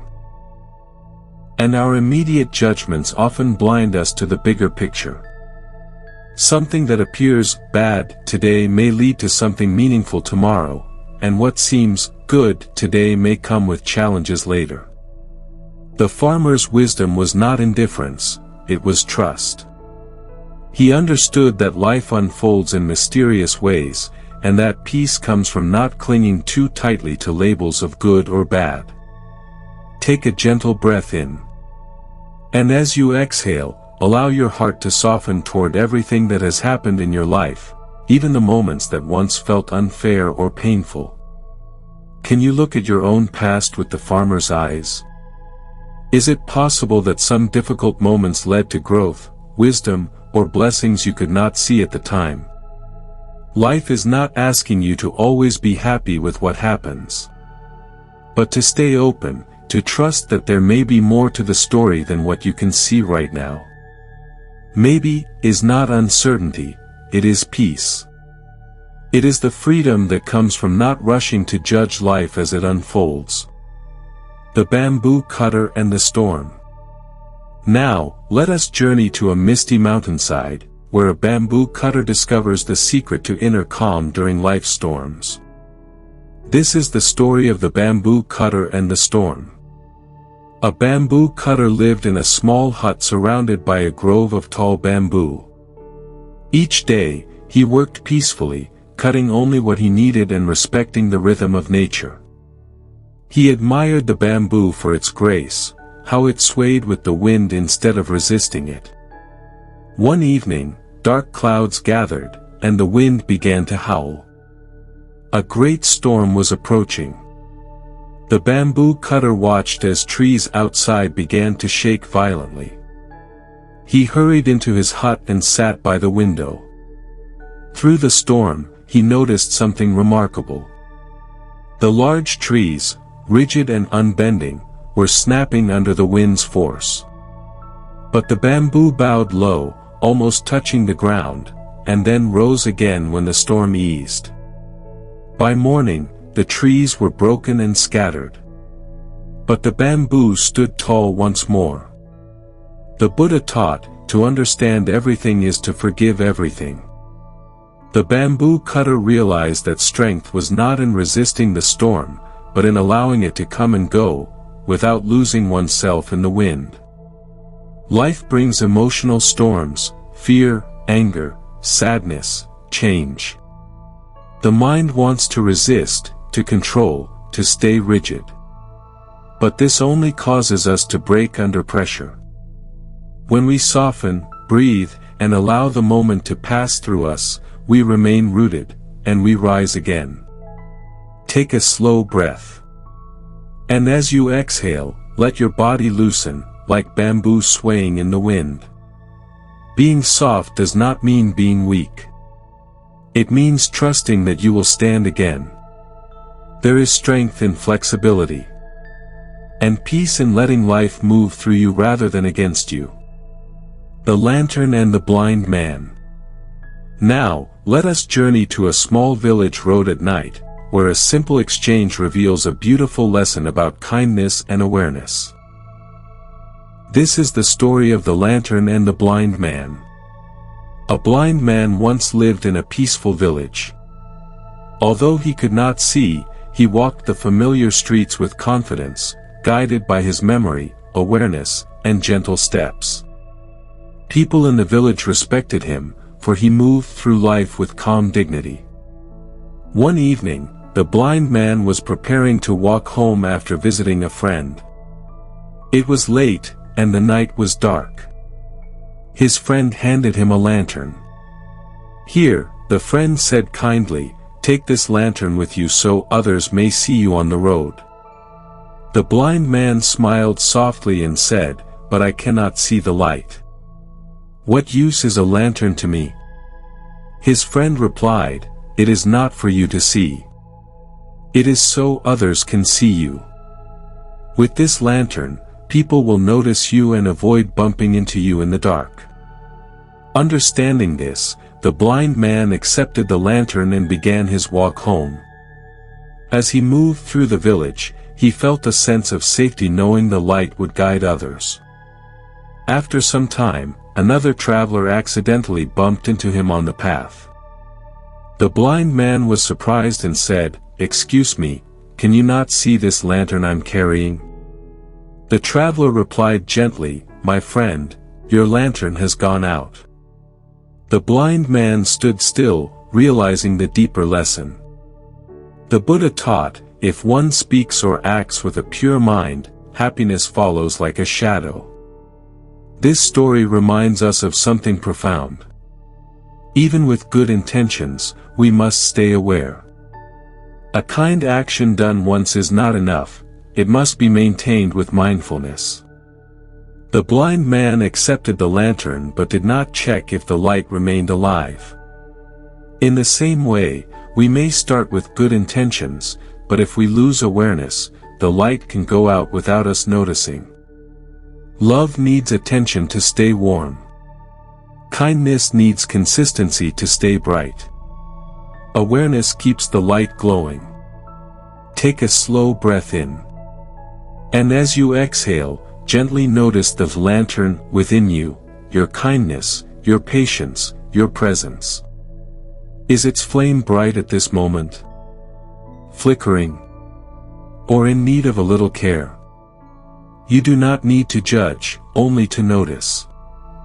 A single moment of awareness is enough to gently relight the flame. The student and the four burners. Now, let us explore a story that teaches balance, a reminder that a meaningful life is not about doing everything, but choosing what matters most. This is the story of the student and the four burners. A student once sought the advice of a wise teacher, feeling overwhelmed by life. He said, "Master, I want to succeed in my work, have strong friendships, stay healthy, and care for my family. But no matter how hard I try, I feel like I am failing somewhere." The teacher invited him to sit and listen as he shared a simple metaphor. "Imagine your life is like a stove with four burners," the teacher said. One burner represents your health, one your family, one your friendships, and one your work. He continued, to be successful at work, many people turn down one burner, often health or family. To become very successful, they turn down two. But if one tries to keep all four burners at full flame, the pot burns. The student sat quietly, absorbing the meaning. He realized he had been trying to give equal energy to everything, burning himself out. The teacher added gently, "Balance does not mean giving everything the same energy. It means giving the right energy to what matters in the moment." The Buddha taught, the middle way is the path to wisdom. This story reminds us that life is lived in seasons. There will be times when work needs more of you, and times when family, health, or friendships require more care. We cannot burn all four flames at once without exhausting ourselves. Take a slow breath. And as you exhale, allow yourself to release the pressure to do it all. Ask yourself softly, what needs my warmest flame right now? Not forever, just for this moment, this chapter. Balance is not perfection, it is the gentle art of adjusting. The monk and the scorpion. Now, let us journey to a riverbank, where a monk shows that true compassion is not dependent on how others behave. This is the story of the monk and the scorpion. A monk once saw a scorpion struggling to escape the water of a shallow stream. It was drowning, caught in the current, desperately trying to climb onto a rock. The monk reached out to help and gently lifted the scorpion with his hand.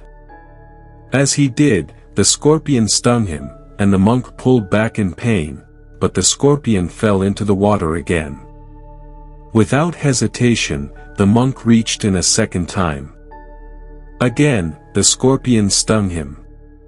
Again, he pulled away. And again, he reached out to save it. A man watching nearby shouted, "Stop! Don't you see the scorpion keeps stinging you? Why do you continue to help when it hurts you?" The monk replied softly, "It is the scorpion's nature to sting. But it is my nature to help. It acts according to its nature, and I will act according to mine." The Buddha taught, hatred does not cease by hatred. Hatred ceases only by love.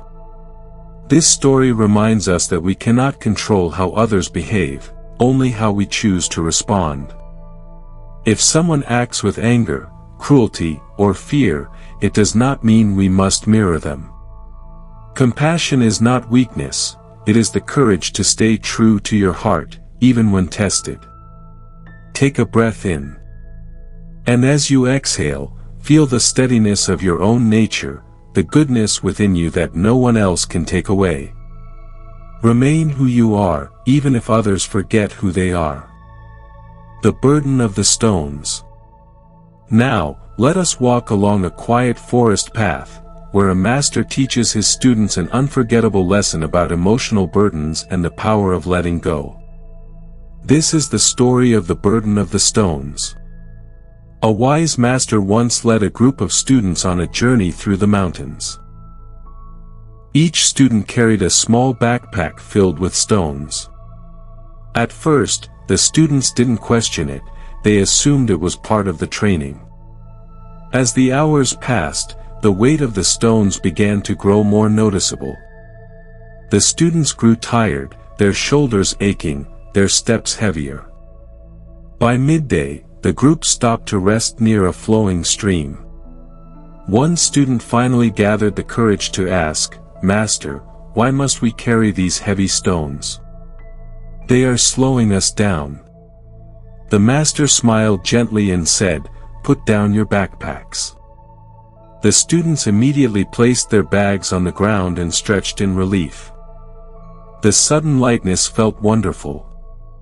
After a moment of silence, the master asked, which felt better, carrying the stones or putting them down? "Putting them down, of course," the students replied. The master nodded. "So why do you continue to carry emotional stones, your worries, your regrets, your anger, long after they have become heavy?" The Buddha taught, holding on to anger is like holding on to a hot coal. You intend to throw it at another, but you are the one who gets burned. The master continued, "These stones represent the emotional burdens you pick up along your life path. Some are small worries, some are old memories, some are disappointments. You carry them not because you have to, but because you don't realize you can put them down." The students looked at their packs thoughtfully. The master encouraged them. Each time you feel heavy inside, stop and ask yourself, "What am I carrying right now?" Then decide if it still needs to be carried. The students emptied the stones from their bags, letting them fall into the stream. They watched as the water gently carried them away. The master smiled. "See how easily the earth accepts what we no longer need? You may do the same with your heart. Take a slow breath in. And as you exhale, imagine placing one heavy stone, a worry, a regret, a tension, beside that stream. You do not need to throw it away, just set it down for now." Lightness begins with a choice, a small moment of release. The monk and the mirror. Now, let us journey to a tranquil monastery where a monk learns that the world often reflects the state of our mind. This is the story of the monk and the mirror. A young monk once felt frustrated because he believed others in the monastery were unfriendly toward him. Some monks seemed distant, some didn't greet him, and others appeared quick to judge. Feeling troubled, he approached the master and said, "Master, everyone here is so difficult. Some are rude, some are cold, and some seem to dislike me. I don't feel welcomed." The master listened with patience and then handed the young monk a small mirror. "Look into this mirror," the master said. "What do you see?" The monk replied, "I see myself." The master nodded. "When you smile at your reflection, it smiles back. When you frown, it frowns too. The world around you often reflects what you hold within." The Buddha taught, we are shaped by our thoughts, we become what we think. The master continued, if you carry fear, you will see threat. If you carry anger, you will see conflict. If you carry love, you will see connection. The world is a mirror, it shows you what you bring to it. The monk sat quietly, letting the words sink in. The master then said, begin by offering what you want to receive. If you wish for kindness, be kind. If you wish for warmth, be warm. If you wish for understanding, offer understanding. Over the next days, the young monk practiced smiling, listening, and greeting others with kindness. Soon, the monks around him responded warmly. Nothing outside had changed, but something inside him had. Take a gentle breath in. And imagine your heart as a mirror reflecting the world around you. What would happen if, for the next few moments, you carried only softness, only compassion, only warmth? The outer world begins to shift when the inner world softens. The bell and the mind. Now, let us explore a story about the mind's habit of wandering, and how we can gently train it to return to the present moment. This is the story of the bell and the mind. A student once asked his meditation teacher, "Master, why is it so hard to keep my mind still? The moment I try to focus, thoughts rush in, and I feel distracted." The teacher smiled and held up a small meditation bell. "When I strike this bell," he said, "listen carefully to the sound." He rang the bell. Its soft, calming tone filled the air, and the student listened closely as the sound slowly faded into silence. When the sound disappears, the teacher asked, "Where does your mind go?" "To the silence," the student replied. The teacher smiled. "Exactly. The bell does not silence your thoughts, it simply gives your mind something gentle to return to." The Buddha taught, "Quiet the mind, and the soul will speak." The teacher continued, "The mind is like a butterfly, it flutters and wanders. Do not chase it, and do not force it still. Instead, give it a place to rest, something soft and steady to come home to." He handed the student the bell and said, "Each time your mind wanders, do not judge it. Do not pull it back with force. Simply return, like coming back to the sound of the bell." The student understood. Calming the mind is not about controlling thoughts, but gently guiding attention back to the present. Take a slow breath in. And as you exhale, allow your awareness to settle, like a butterfly resting on a calm flower. Tonight, if your thoughts drift, you do not need to fight them. Just return, softly, like coming back to the sound of a bell. The plum blossom in winter. Now, let us journey into a quiet winter garden, where nature offers a tender lesson about resilience, timing, and hidden inner strength. This is the story of the plum blossom in winter. In a small village, there was a garden known for its beautiful flowers that bloomed in spring and summer. But among all the flowers, one tree held a special place, a plum tree that blossomed not in warmth, but in winter. Each year, as snow covered the ground and icy winds swept through the village, the other trees remained bare and still.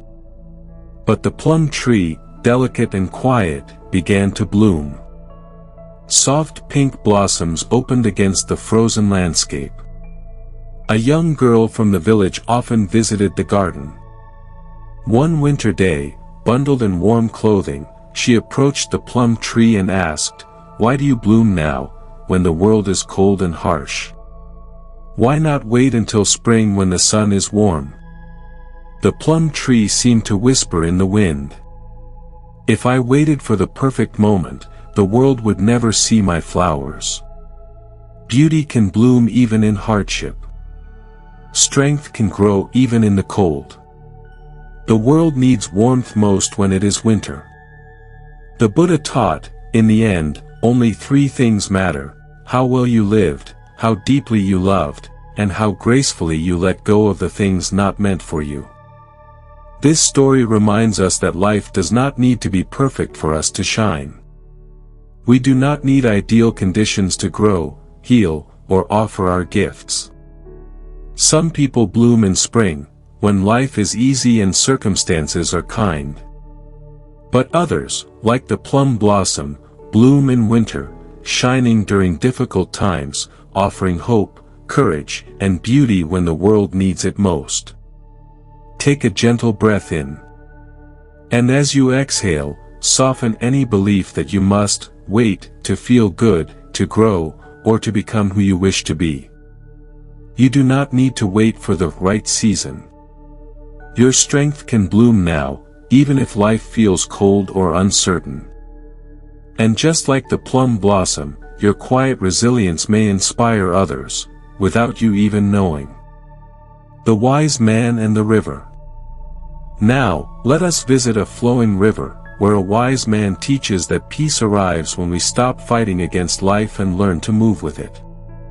This is the story of the wise man and the river.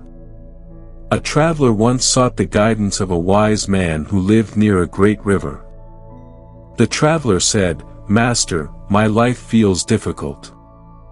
I try so hard, yet everything seems to go against me. I feel like I'm swimming upstream." The wise man listened with kind eyes, then invited the traveler to sit with him by the riverbank. "Look at the water," the wise man said. "See how it flows effortlessly around the rocks, how it moves around obstacles without resistance. It does not fight, yet it reaches the ocean." The traveler watched the river carefully. He noticed how the water adapted to everything in its path, bending, turning, and reshaping itself, always moving forward. The wise man continued. "When we resist life, cling to the past, reject the present, or fear the future, we struggle. We use our energy fighting what is. But when we learn to flow, to accept, to adjust, peace follows." The Buddha taught, life is a river, always flowing. Do not hold on to the shore. The wise man gently placed his hand on the traveler's shoulder and said, "You do not need to swim harder, you need to let go, float, and trust the current to carry you." The traveler closed his eyes, imagining the river, and felt something inside him begin to loosen, a tightness he had held for years. Take a slow, soothing breath in. And as you exhale, imagine releasing resistance, the inner struggle of trying to control everything. Life is not meant to be forced. There is peace in allowing, in trusting the flow, in meeting life as it comes. You do not need to fight the current. You can breathe, release, and gently float. The Tea Master and the Samurai. Now, let us journey to an ancient town in Japan, where a humble tea master shows us the power of calm presence in the face of fear. This is the story of the tea master and the samurai. A tea master was well known for the grace and mindfulness with which he performed the Japanese tea ceremony. His movements were calm, precise, and full of presence. People felt peaceful just watching him prepare tea. One day, the tea master accidentally offended a samurai. Angered, the samurai challenged him to a duel. The tea master was terrified, he had never held a sword, let alone fought with one. Shaking with fear, he sought advice from a samurai he knew. "Please teach me how to fight," he begged. "I must face a duel tomorrow, and I fear I will die." The samurai looked at him with compassion and said, "My friend, I cannot teach you the way of the sword in one day. But I can teach you something else, the way of calm." He continued, "When you perform your tea ceremony, how do you feel?" The tea master replied, "Peaceful, focused, present, completely in the moment." The samurai smiled. "Then perform your duel the same way you perform your tea ceremony, with full presence. Be calm. Be here. Be steady." The next day, the tea master faced the samurai. He bowed deeply, then closed his eyes and breathed, entering the same state of presence he used in his tea ceremony. His hands were steady. His mind was calm. He stood with quiet dignity. Seeing his presence, the samurai was struck with respect. This was no ordinary opponent, this was someone who had mastered himself. The samurai sheathed his sword and said, "There is no need for this duel. A man who holds such calm is a true warrior. The Buddha taught, the greatest victory is to conquer oneself. This story shows us that courage is not the absence of fear, but the ability to stay present and calm even when fear arises. Take a soft breath in. And as you exhale, imagine a moment when you felt afraid or overwhelmed. What if you met that moment the way the tea master held his ceremony, with presence, calm, and dignity? Inner stillness is stronger than outer force. Peace is a power of its own. The seeds of compassion. Now, let us visit a quiet village where a simple act of kindness grows into something much greater, reminding us that compassion spreads farther than we often realize. This is the story of the seeds of compassion. A young boy once lived in a small village where kindness was not often shown. People kept to themselves, rarely helping one another. The boy wished the world felt warmer and more caring. One day, he approached the village elder and asked, "Why is everyone so distant? Why do people not show kindness here?" The elder smiled gently and handed the boy a small bag filled with seeds. "These are seeds of compassion," the elder said. "Plant one each day. With patience, you will see what grows." The boy didn't fully understand, but he took the seeds and began his mission. The next morning, he saw an elderly woman struggling to carry water. He rushed to help her, and in his heart, he planted his first seed. The following day, he helped a child who had fallen. Another seed planted. He smiled at strangers, shared food with hungry children, and listened to anyone who needed a friend. Each act was small, but done with sincerity. At first, the villagers were surprised. Some didn't respond. Some turned away. But the boy continued with patience, remembering the elder's words. Slowly, something began to change. One evening, the boy was carrying firewood when he stumbled. Before he could stand, 3 villagers rushed to help him. They offered him warmth and comfort. Compassion had begun to grow, not only in the boy, but in those around him. Over time, kindness spread through the village. Neighbors shared meals, helped with chores, and cared for one another. What began as a single act blossomed into a culture of compassion. Years later, the boy, now a young man, returned to the elder. "Master," he said softly, "it worked. The seeds of compassion grew." The elder smiled with warmth. "They were always within you. You simply planted them in others." The Buddha taught, if you light a lamp for someone else, it will also brighten your own path. This story reminds us that compassion is contagious. A single act of kindness can inspire another, and another, until hearts begin to open like flowers in spring. Take a gentle breath in. And as you exhale, imagine planting a small seed of compassion in your heart tonight, a kind word, a forgiving thought, a gentle gesture, something you can offer someone tomorrow. Kindness does not need to be large to matter. One small seed can grow into a forest of goodness. The cook and the master. Now, let us journey into a monastery kitchen, where a humble cook teaches that mindfulness turns even the simplest tasks into moments of peace. This is the story of the cook and the master. In a well-respected monastery, there was a cook whose job was to prepare meals for the monks. While others considered kitchen work ordinary and boring, the cook approached each task with great care and presence, washing rice, chopping vegetables, stirring soup, all done with gentle attention.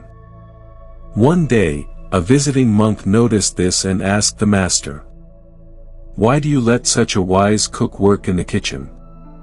His abilities seem wasted on simple tasks."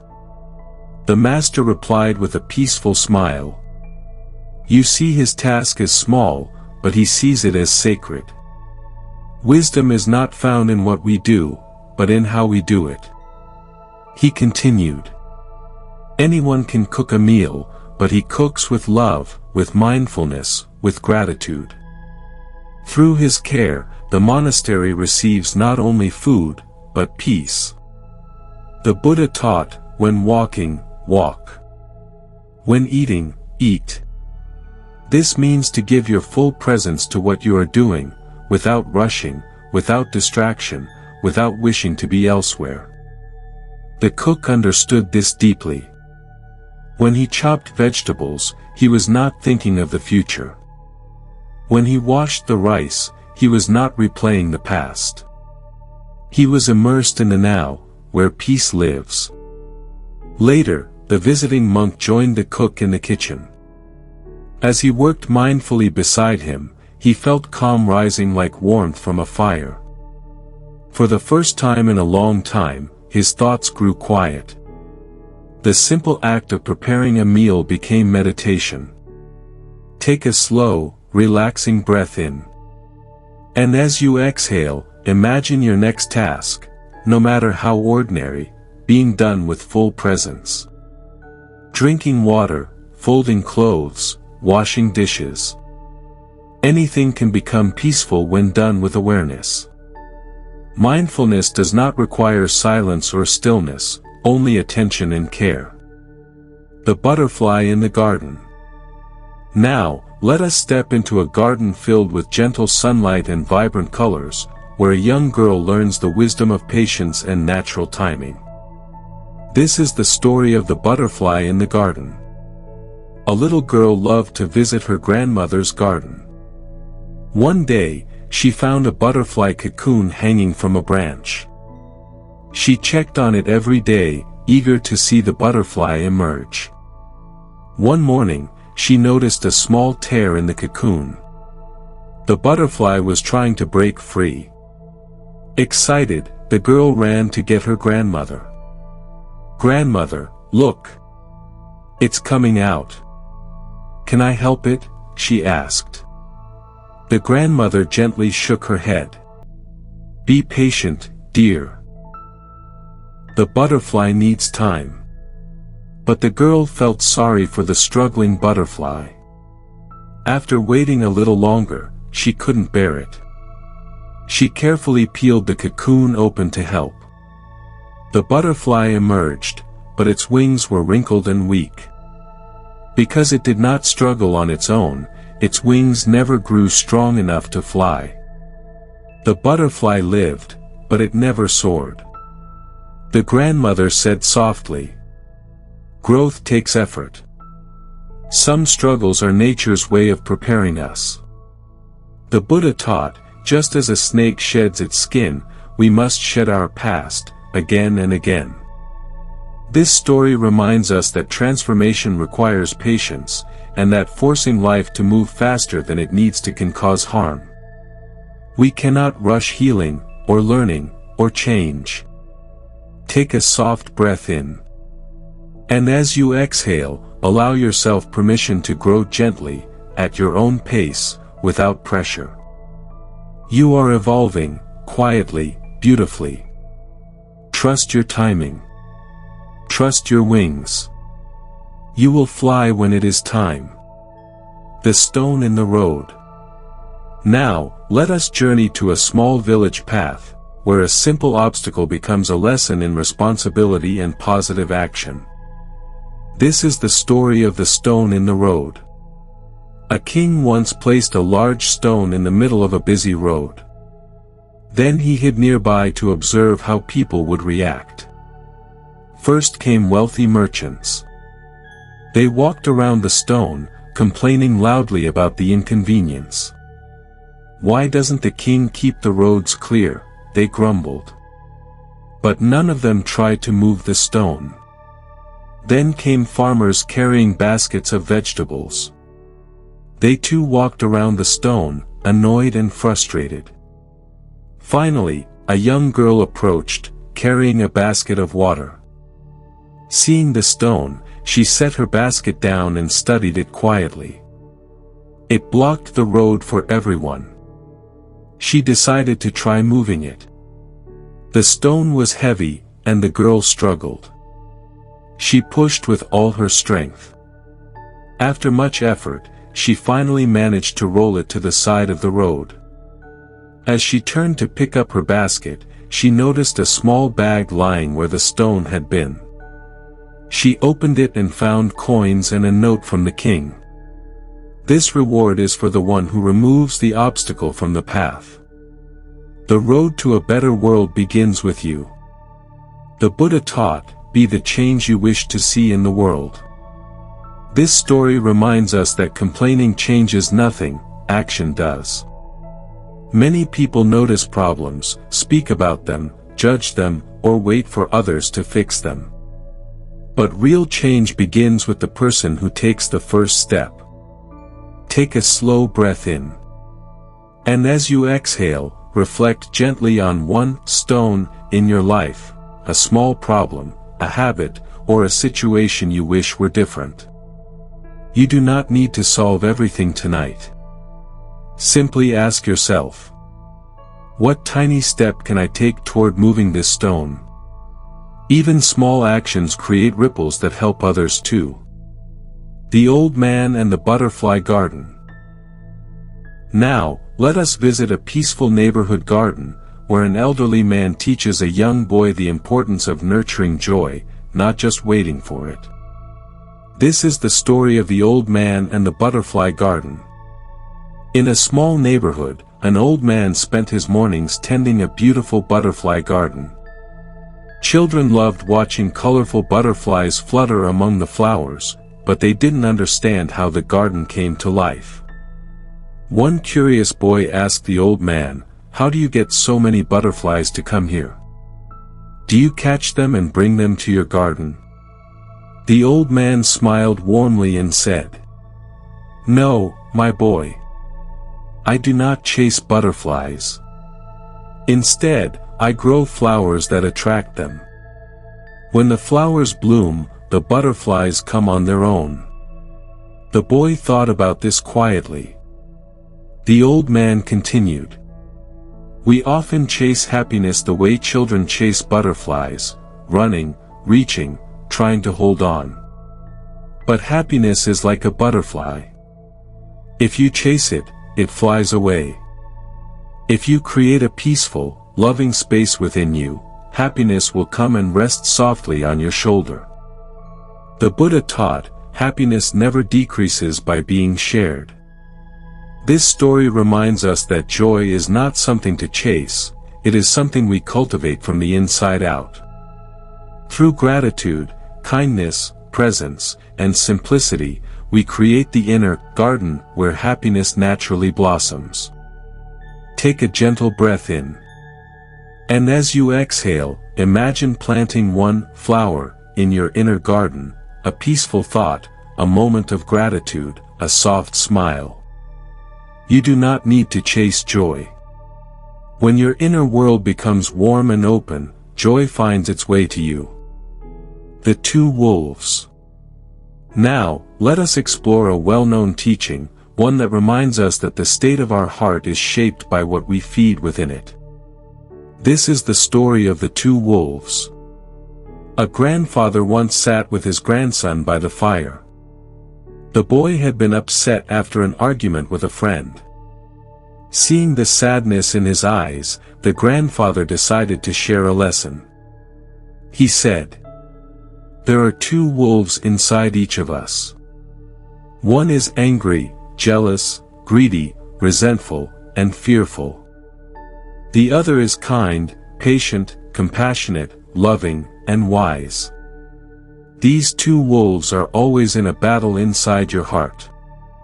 The boy thought for a moment and then asked, "Grandfather, which wolf wins?" The old man smiled gently and replied, "The one you feed."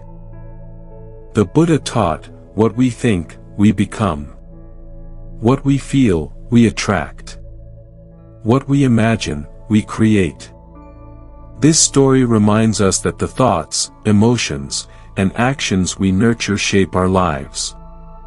If we feed anger, it grows. If we feed fear, it expands. But if we feed love, compassion, and understanding, they become our nature.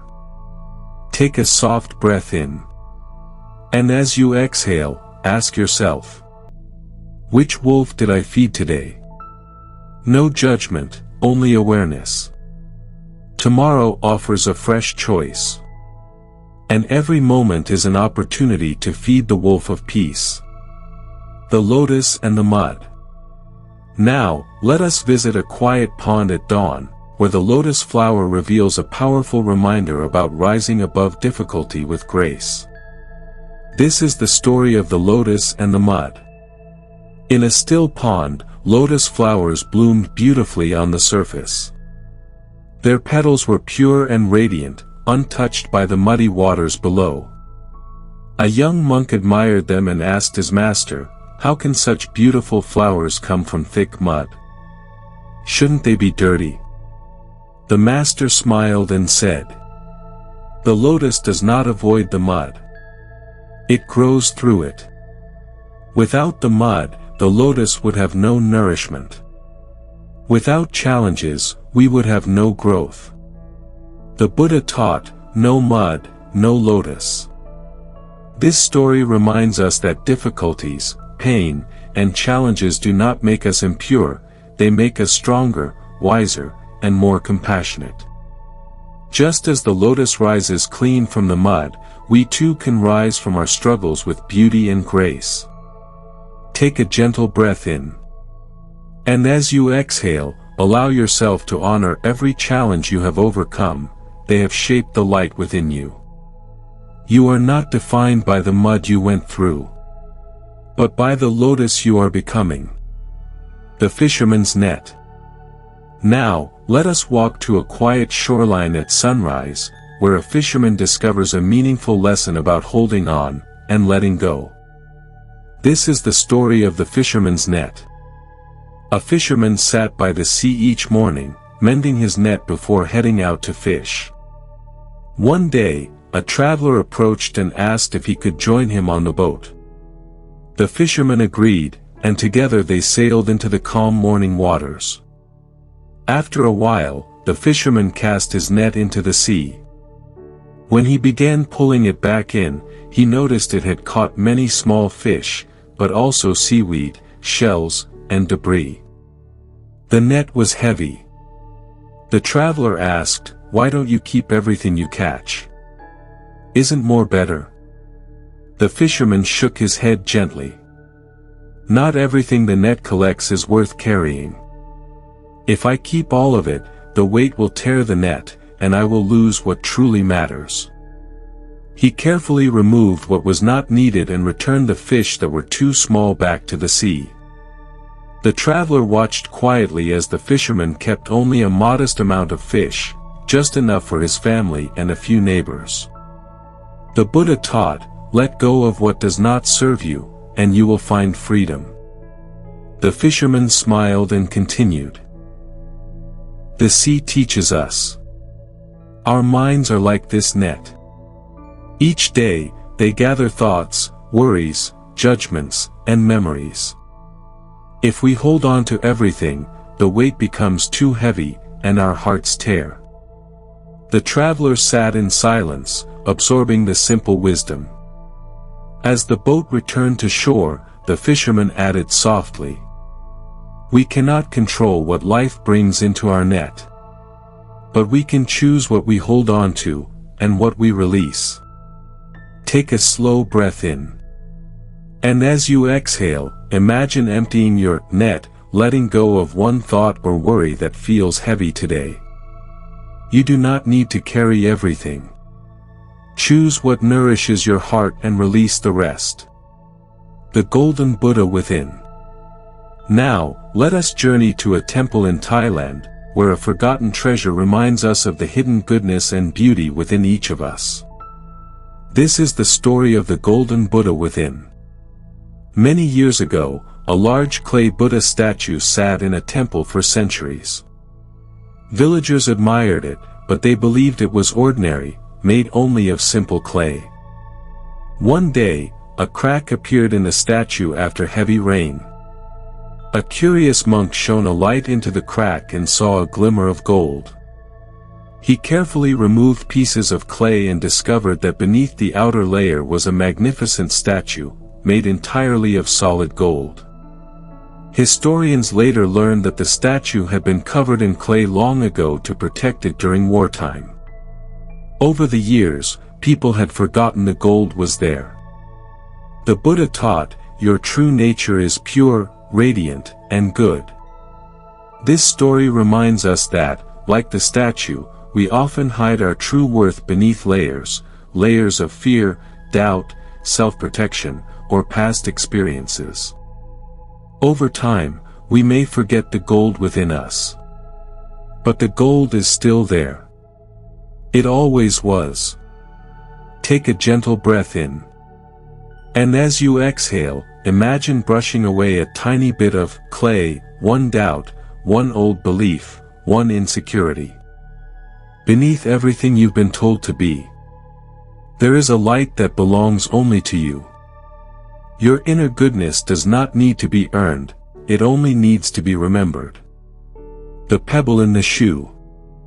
Now, let us join a traveler on a long journey, where a small annoyance becomes a lesson about awareness and addressing problems early. This is the story of the pebble in the shoe. A traveler set off on a long walk through the countryside. Shortly after beginning his journey, he felt something inside his shoe, a tiny pebble. It was uncomfortable, but he was eager to continue walking, so he ignored it. After an hour, the pebble bothered him more. But he still didn't stop. I'll remove it later, he thought. As the day went on, the small pebble began to cause pain. By afternoon, the traveler was limping, and his foot had become sore and blistered. Exhausted and frustrated, he finally removed his shoe, and out fell the tiny pebble. He sighed, realizing that such a small thing, if removed earlier, could have saved him a great deal of pain. The Buddha taught, small is the seed of suffering, but if ignored, it grows into a great tree. This story reminds us that little problems, if left unattended, can become big ones. A small resentment, an unspoken truth, a tiny habit, if not addressed with awareness, can lead to unnecessary suffering. Take a slow breath in. And as you exhale, gently notice if there is a pebble in your life, something small that needs attention, care, or honesty. You don't need to fix it tonight. Just acknowledge it with kindness and awareness. Sometimes, peace begins with something as small as removing a pebble from your shoe. The candle and the darkness. Now, let us enter a dimly lit hall, where a simple candle reveals the quiet power of light, and how a little goodness can transform even the heaviest of moments. This is the story of the candle and the darkness. A young monk once struggled with feelings of sadness and loneliness. One evening, he approached his master and said, "Master, there is so much darkness in the world. People are unkind, suffering exists everywhere, and I feel overwhelmed. What can one person possibly do?" The master did not answer with words. Instead, he handed the young monk a small candle and said, "Follow me." They walked into a large, dark hall, completely unlit. The master turned to the young monk and said, "Light your candle." With a quiet flicker, the candle flame came to life. The darkness did not vanish completely, but the small circle of warm light gently pushed it back. The master asked softly, "Did the darkness overpower your candle?" "No," the young monk replied. "Even a small flame brought light." The master nodded. "One flame can light 1,000 more candles, without losing its own brightness. He continued, "The world does not ask you to remove all darkness. It asks only that you shine where you are. Light grows when shared. The Buddha taught, if you light a lamp for someone else, it will also brighten your path." This story reminds us that kindness, love, and compassion, even in small amounts, make a meaningful difference. We do not need to do grand things to make the world better. A gentle word, a warm smile, a small act of care, is enough to bring light to someone's darkness. Take a soft breath in. And as you exhale, imagine a candle gently glowing within your heart. That light is always with you. And each time you act with kindness, your flame becomes a little brighter, and helps someone else find their own. The Traveler and the Three Gates. Now, let us journey along an ancient road, where a traveler discovers a powerful way to speak with mindfulness and compassion. This is the story of the Traveler and the Three Gates. A traveler once came to a village and began sharing a rumor he had heard about another villager. Before he could finish, a wise elder approached him and asked gently, "Before you speak of this rumor, let it pass through 3 gates." The traveler looked confused. 3 gates? The elder nodded. Gate 1, is it true? The traveler hesitated. I'm not sure. I heard it from someone else. Then it should not pass the first gate, the elder said kindly. But let us continue. Gate 2, is it kind? The traveler lowered his eyes. No, it is not kind. It may hurt the person's reputation. The elder nodded. Truth without kindness can still cause harm. Gate 3, is it necessary? The traveler paused, realizing the answer. No, it is not necessary to repeat. The elder smiled. If it is not true, not kind, and not necessary, let it stay unspoken. The Buddha taught, speak only the truth that is kind and beneficial. This story reminds us that our words carry great power. Once spoken, they cannot be taken back. Words can heal, or they can wound. When we filter our speech through truth, kindness, and necessity, we bring more peace into the world. Take a gentle breath in. And as you exhale, imagine speaking with softness and care, both to others and to yourself. Before you speak, ask. Is it true? Is it kind? Is it necessary? Words spoken from the heart have the power to light up someone's day, and your own. The monk and the tea light. Now, let us enter the meditation hall of a serene temple, where a monk learns that inner peace grows through consistency, not intensity. This is the story of the monk and the tea light. A young monk wanted to achieve enlightenment quickly. He meditated intensely, sometimes for hours without break. He pushed himself, believing that the harder he tried, the faster he would find peace. One night, the master approached him and placed a small tea light candle on the floor. The master lit the candle and said, "This flame is like your practice. If you burn too intensely, you will exhaust yourself, just as a tall flame burns out quickly." He then lowered the candle wick, making the flame smaller but steady. A gentle, consistent flame burns through the night. The Buddha taught, little by little, one becomes pure. The master continued. Inner peace is not achieved through force or impatience. It grows through small, steady moments of awareness. 10 minutes of calm each day will guide you further than hours of struggling. The young monk felt his heart soften. He returned to his cushion and breathed gently, not to force enlightenment, but to simply be present. Take a slow breath in. And as you exhale, imagine your inner flame burning softly, steady, calm, and lasting. You do not need to rush your growth. Every small moment of mindfulness is enough. Your inner light is already shining, quietly, consistently. The gift of the empty box. Now, let us visit a small village during a festive season, where a father teaches his child a beautiful lesson about love, presence, and the true meaning of giving. This is the story of the gift of the empty box. A little girl once wanted to give her father a gift for a special celebration. She found a small box and, with great care, wrapped it in colorful paper and tied it with a ribbon.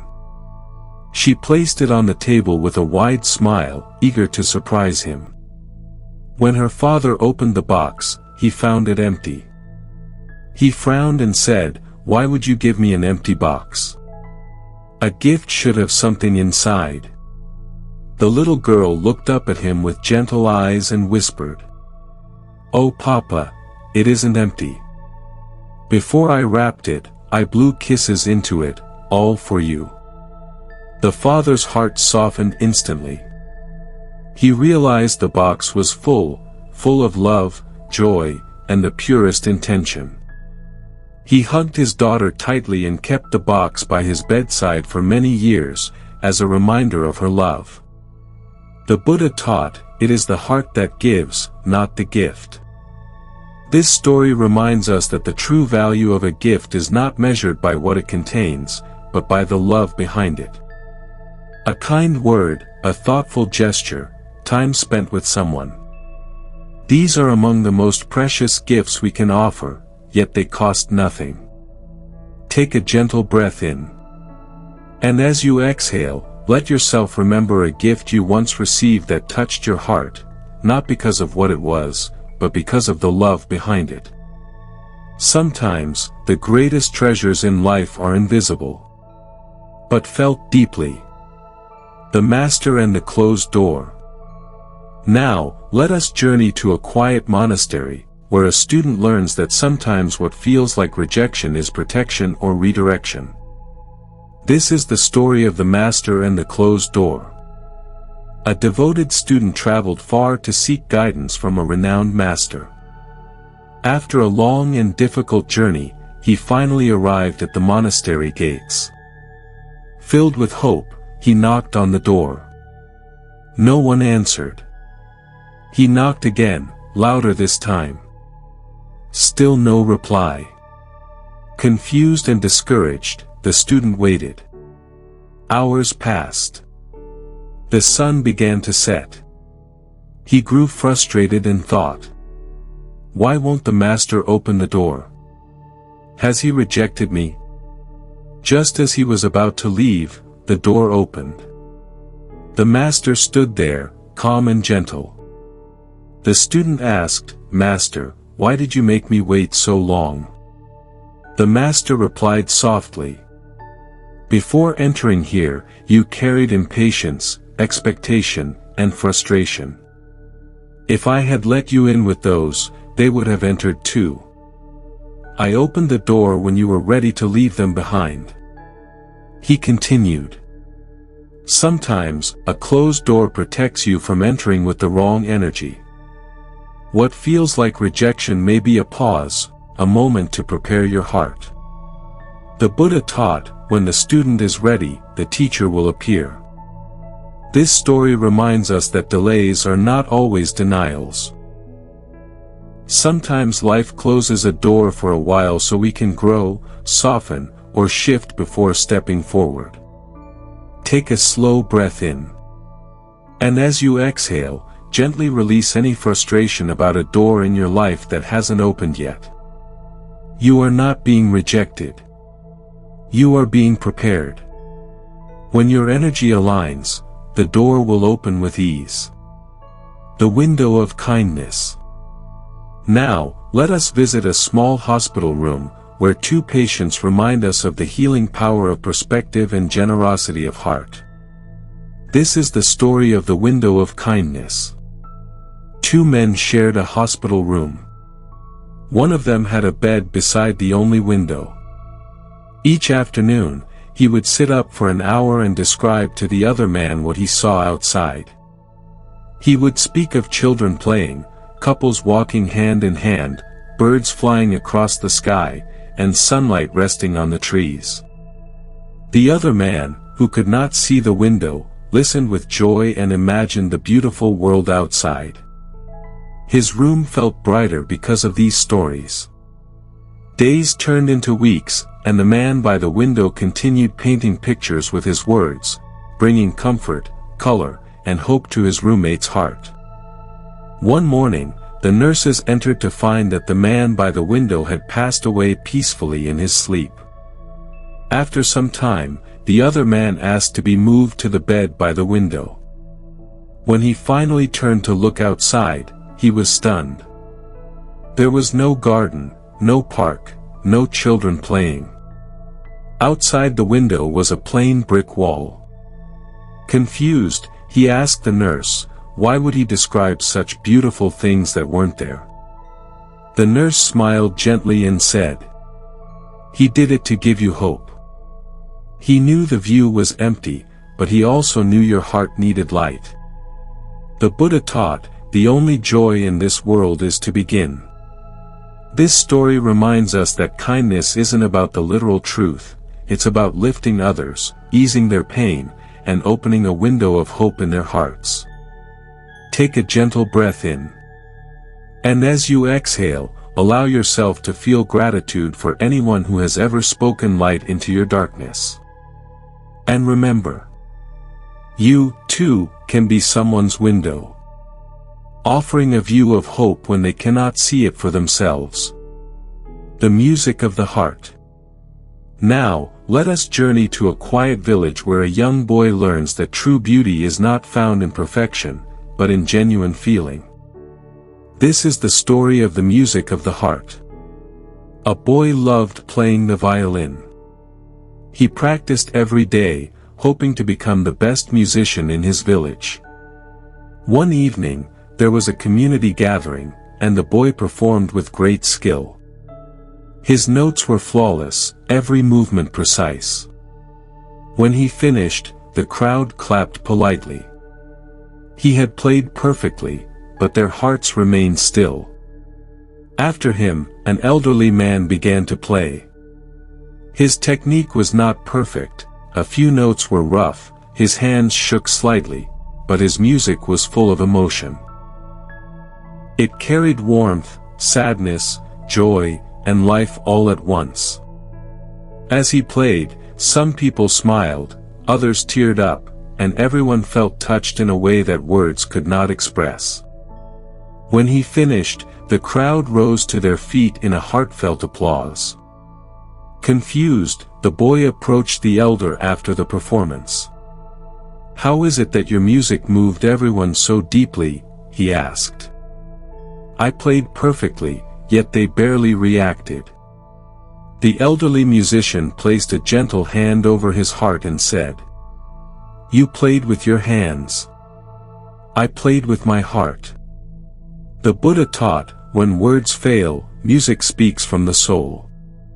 He continued, "Perfection impresses the mind, but sincerity touches the heart. When you pour your feelings into your music, your love, your truth, your spirit, others will feel it. Not because your notes are perfect, but because your heart is." The boy listened, his heart softening with understanding. The elder smiled. "Do not play to be admired. Play to connect. Whether in music, or in life, let your heart be heard." Take a slow breath in. And as you exhale, imagine placing your hand gently over your heart. Whatever you do, whether you work, speak, create, or love, the greatest impact does not come from perfection, but from sincerity. People may forget the words you said or the things you did, but they will never forget how your heart made them feel. The shadow and the light. Now, let us take a quiet walk with a young monk who learns that inner peace is not about removing the darkness within us, but learning how to hold it with light. This is the story of the shadow and the light. A young monk approached his master one evening and said, "Master, I feel troubled. No matter how much I meditate, I still find anger, jealousy, and fear inside me. Shouldn't these shadows disappear if I am becoming wiser?" The master lit a small candle and handed it to the young monk. "Come," he said, "follow me." They walked to a small room where there was no light. When the master opened the door, darkness filled the space. He asked the young monk to walk inside and place the candle on a table.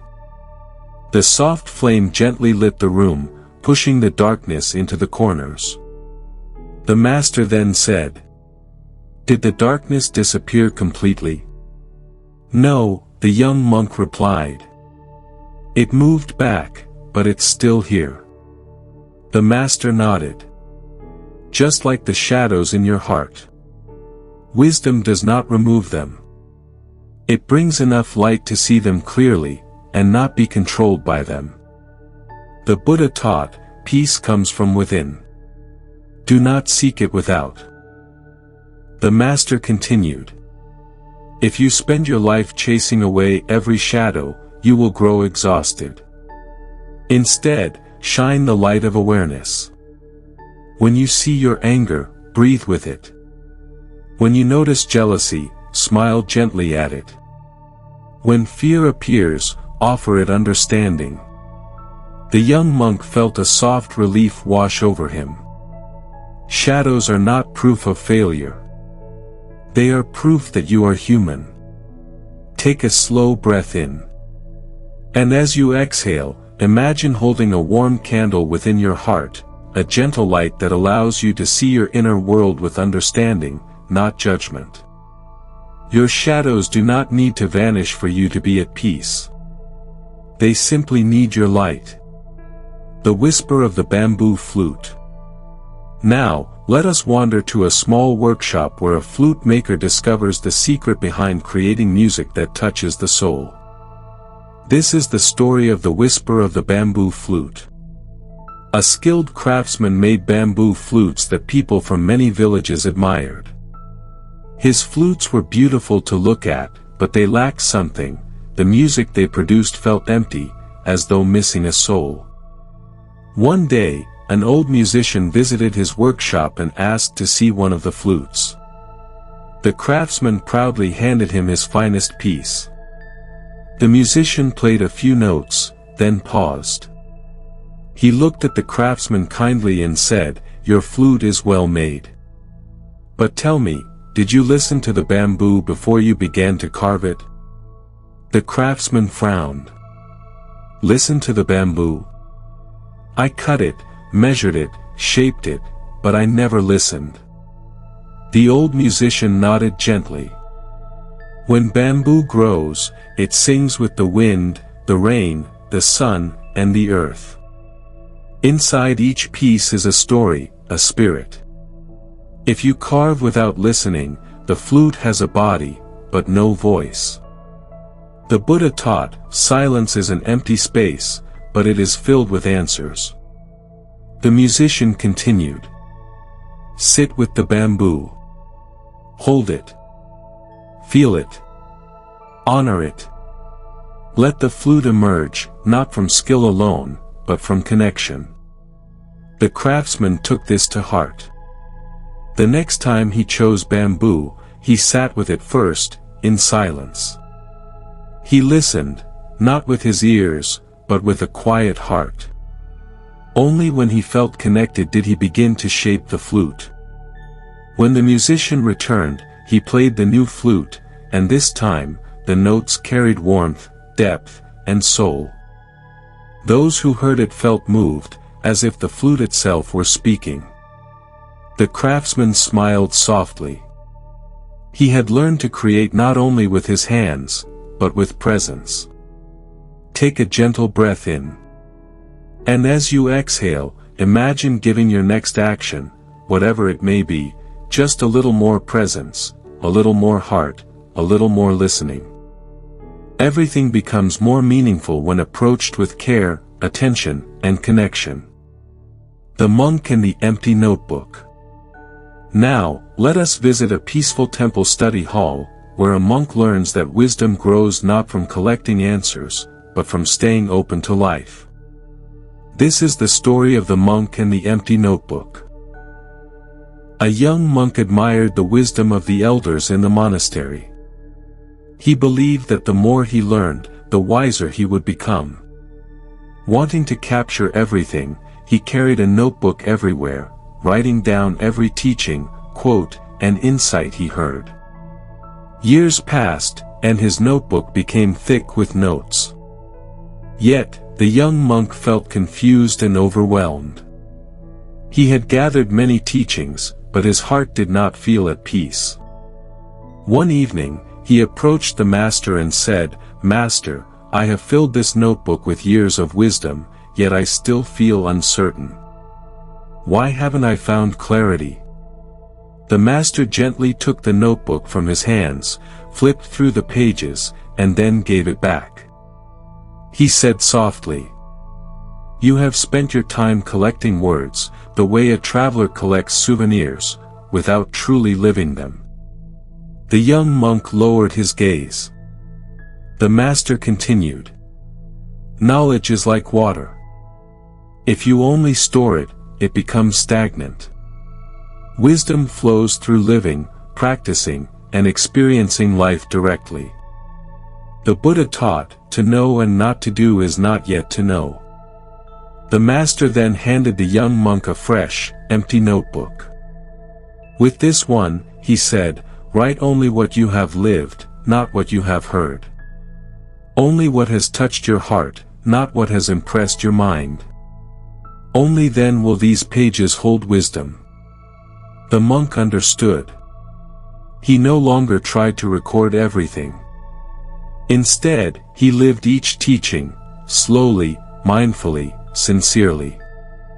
And with time, clarity began to blossom. Take a gentle breath in.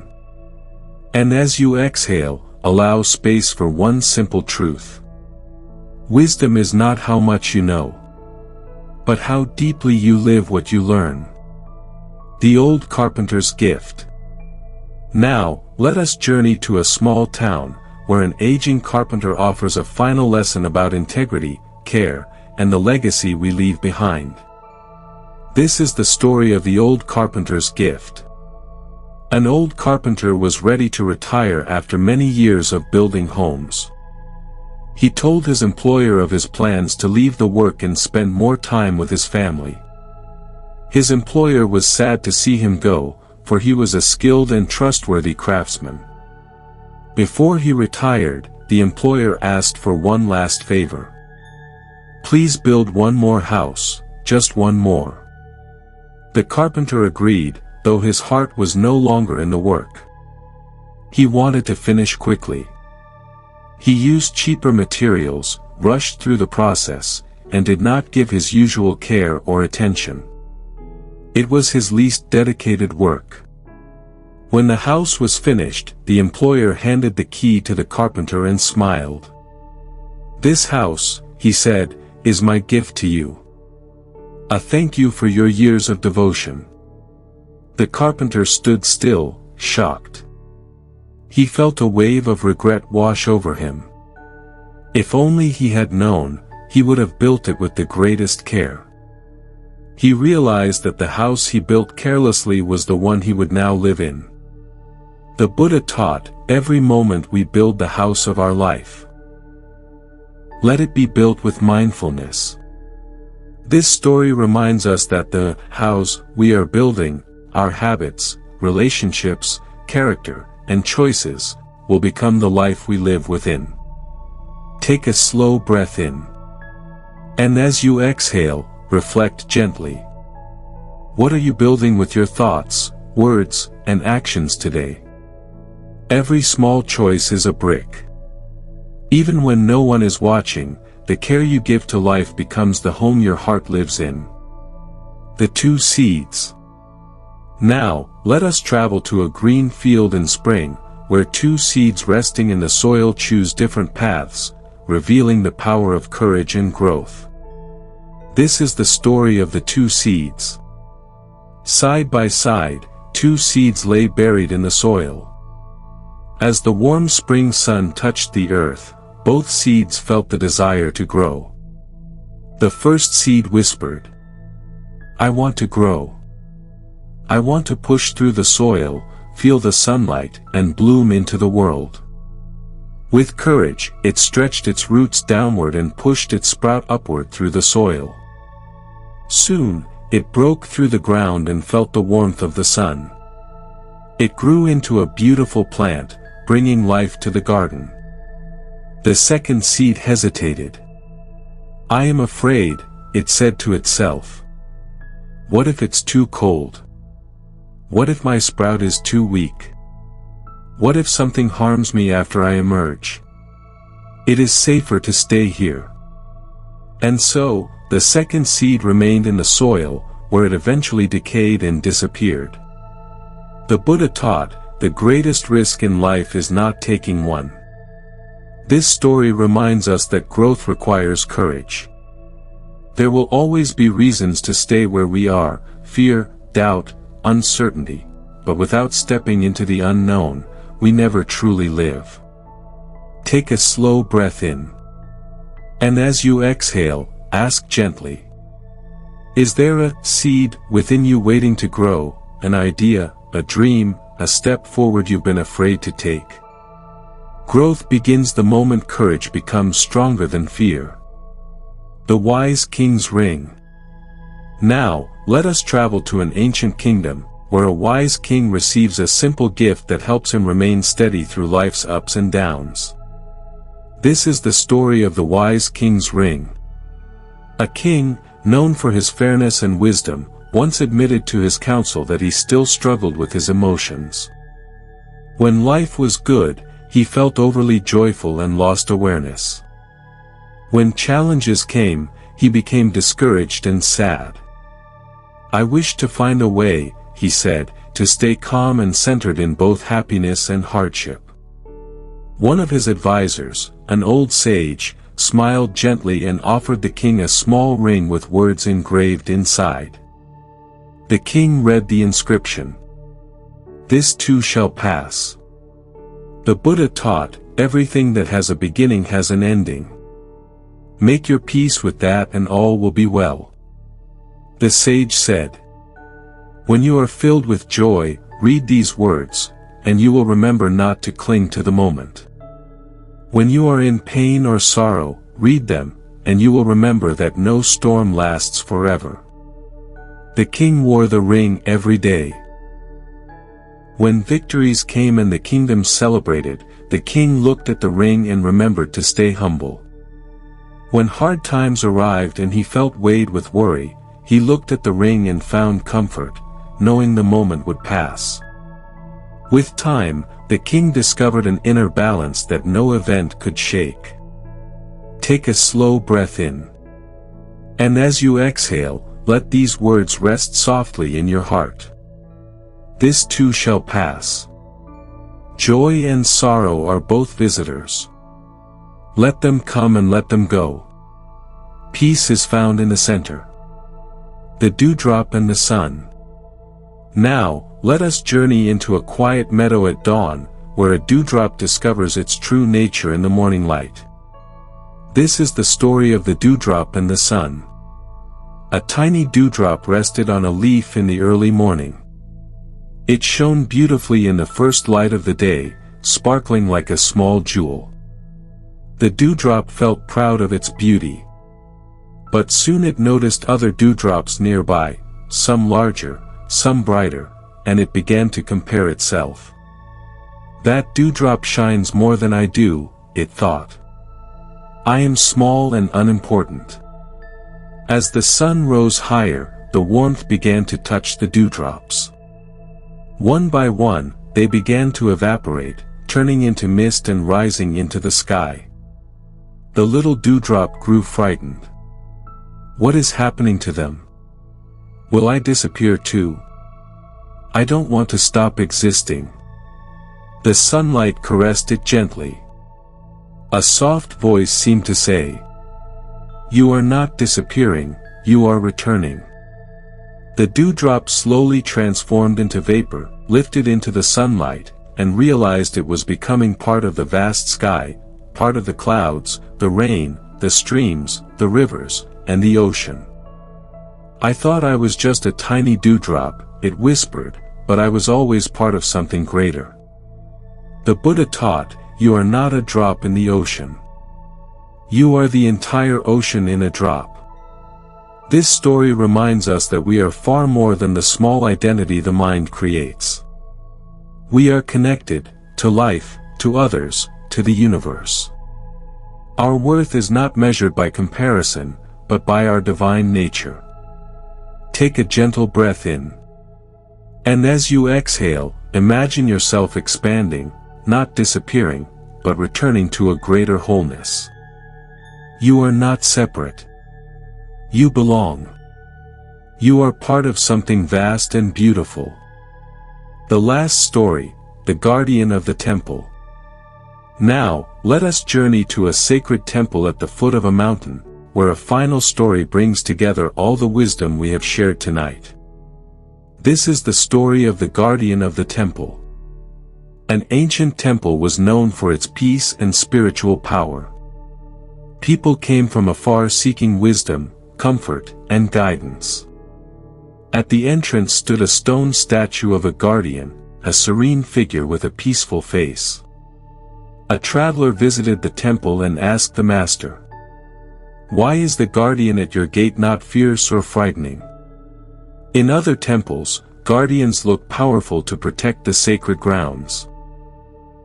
The master invited the traveler to sit beside him and observe those entering and leaving the temple.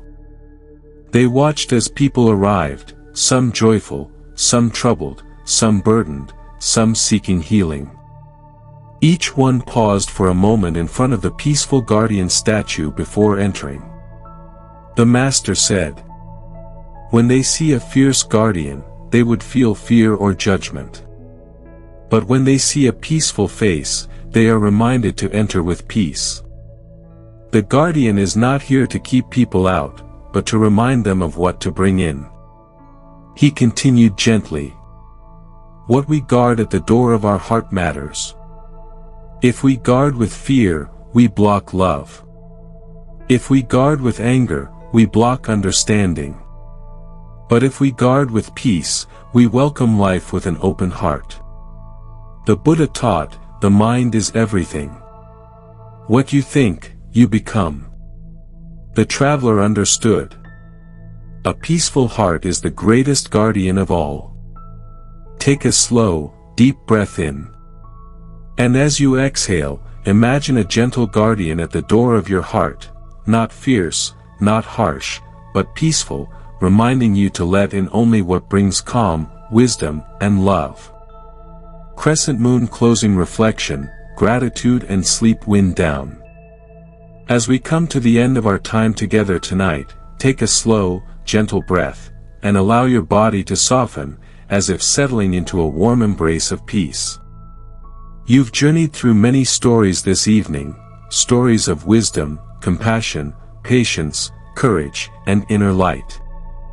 Each one carried a seed, a quiet reminder, a soft truth for the heart. You don't need to remember them all. Even one small lesson resting in your heart is enough. For a moment, reflect softly. Perhaps one story touched you a little more than the others. Perhaps one sentence, one image, one feeling, spoke to something inside you. Let it stay with you, effortlessly, like a feather resting in your palm. You have given yourself a gift tonight. The gift of slowing down, of listening, of being present with your inner world. And that is more meaningful than you may realize. If no one has told you this today, let these words reach you gently, like a hand on the heart. You deserve peace. You deserve rest. You deserve moments of ease and comfort. Thank you for spending this time with me, for opening your heart to these stories and allowing their wisdom to meet you where you are. I am grateful for your presence, for your listening, and for the quiet honesty within you that seeks understanding and growth. You did not listen to these stories by accident. Something within you was ready to soften, to remember, to heal, or simply to rest. Now, there is nothing left to do. The night is here to hold you. The world can wait until tomorrow. Let your breath become a little slower, a little deeper, as though your body is sinking into a cloud of calm. Feel your forehead soften, your jaw relax, your shoulders release what they no longer need to carry. You are safe to let go. You are safe to rest. Let the stories settle into your heart like starlight gently falling into a quiet lake. If sleep comes, let it come like a soft wave. Peaceful, effortless, natural. And if your eyes remain awake a little longer, that is okay too. Just rest here, in this calm, in this stillness, in this moment that belongs only to you. May your night be gentle. May your dreams be kind. May your heart feel held, by peace, by warmth, by quiet light. Good night, dear soul. Rest deeply. You are cherished.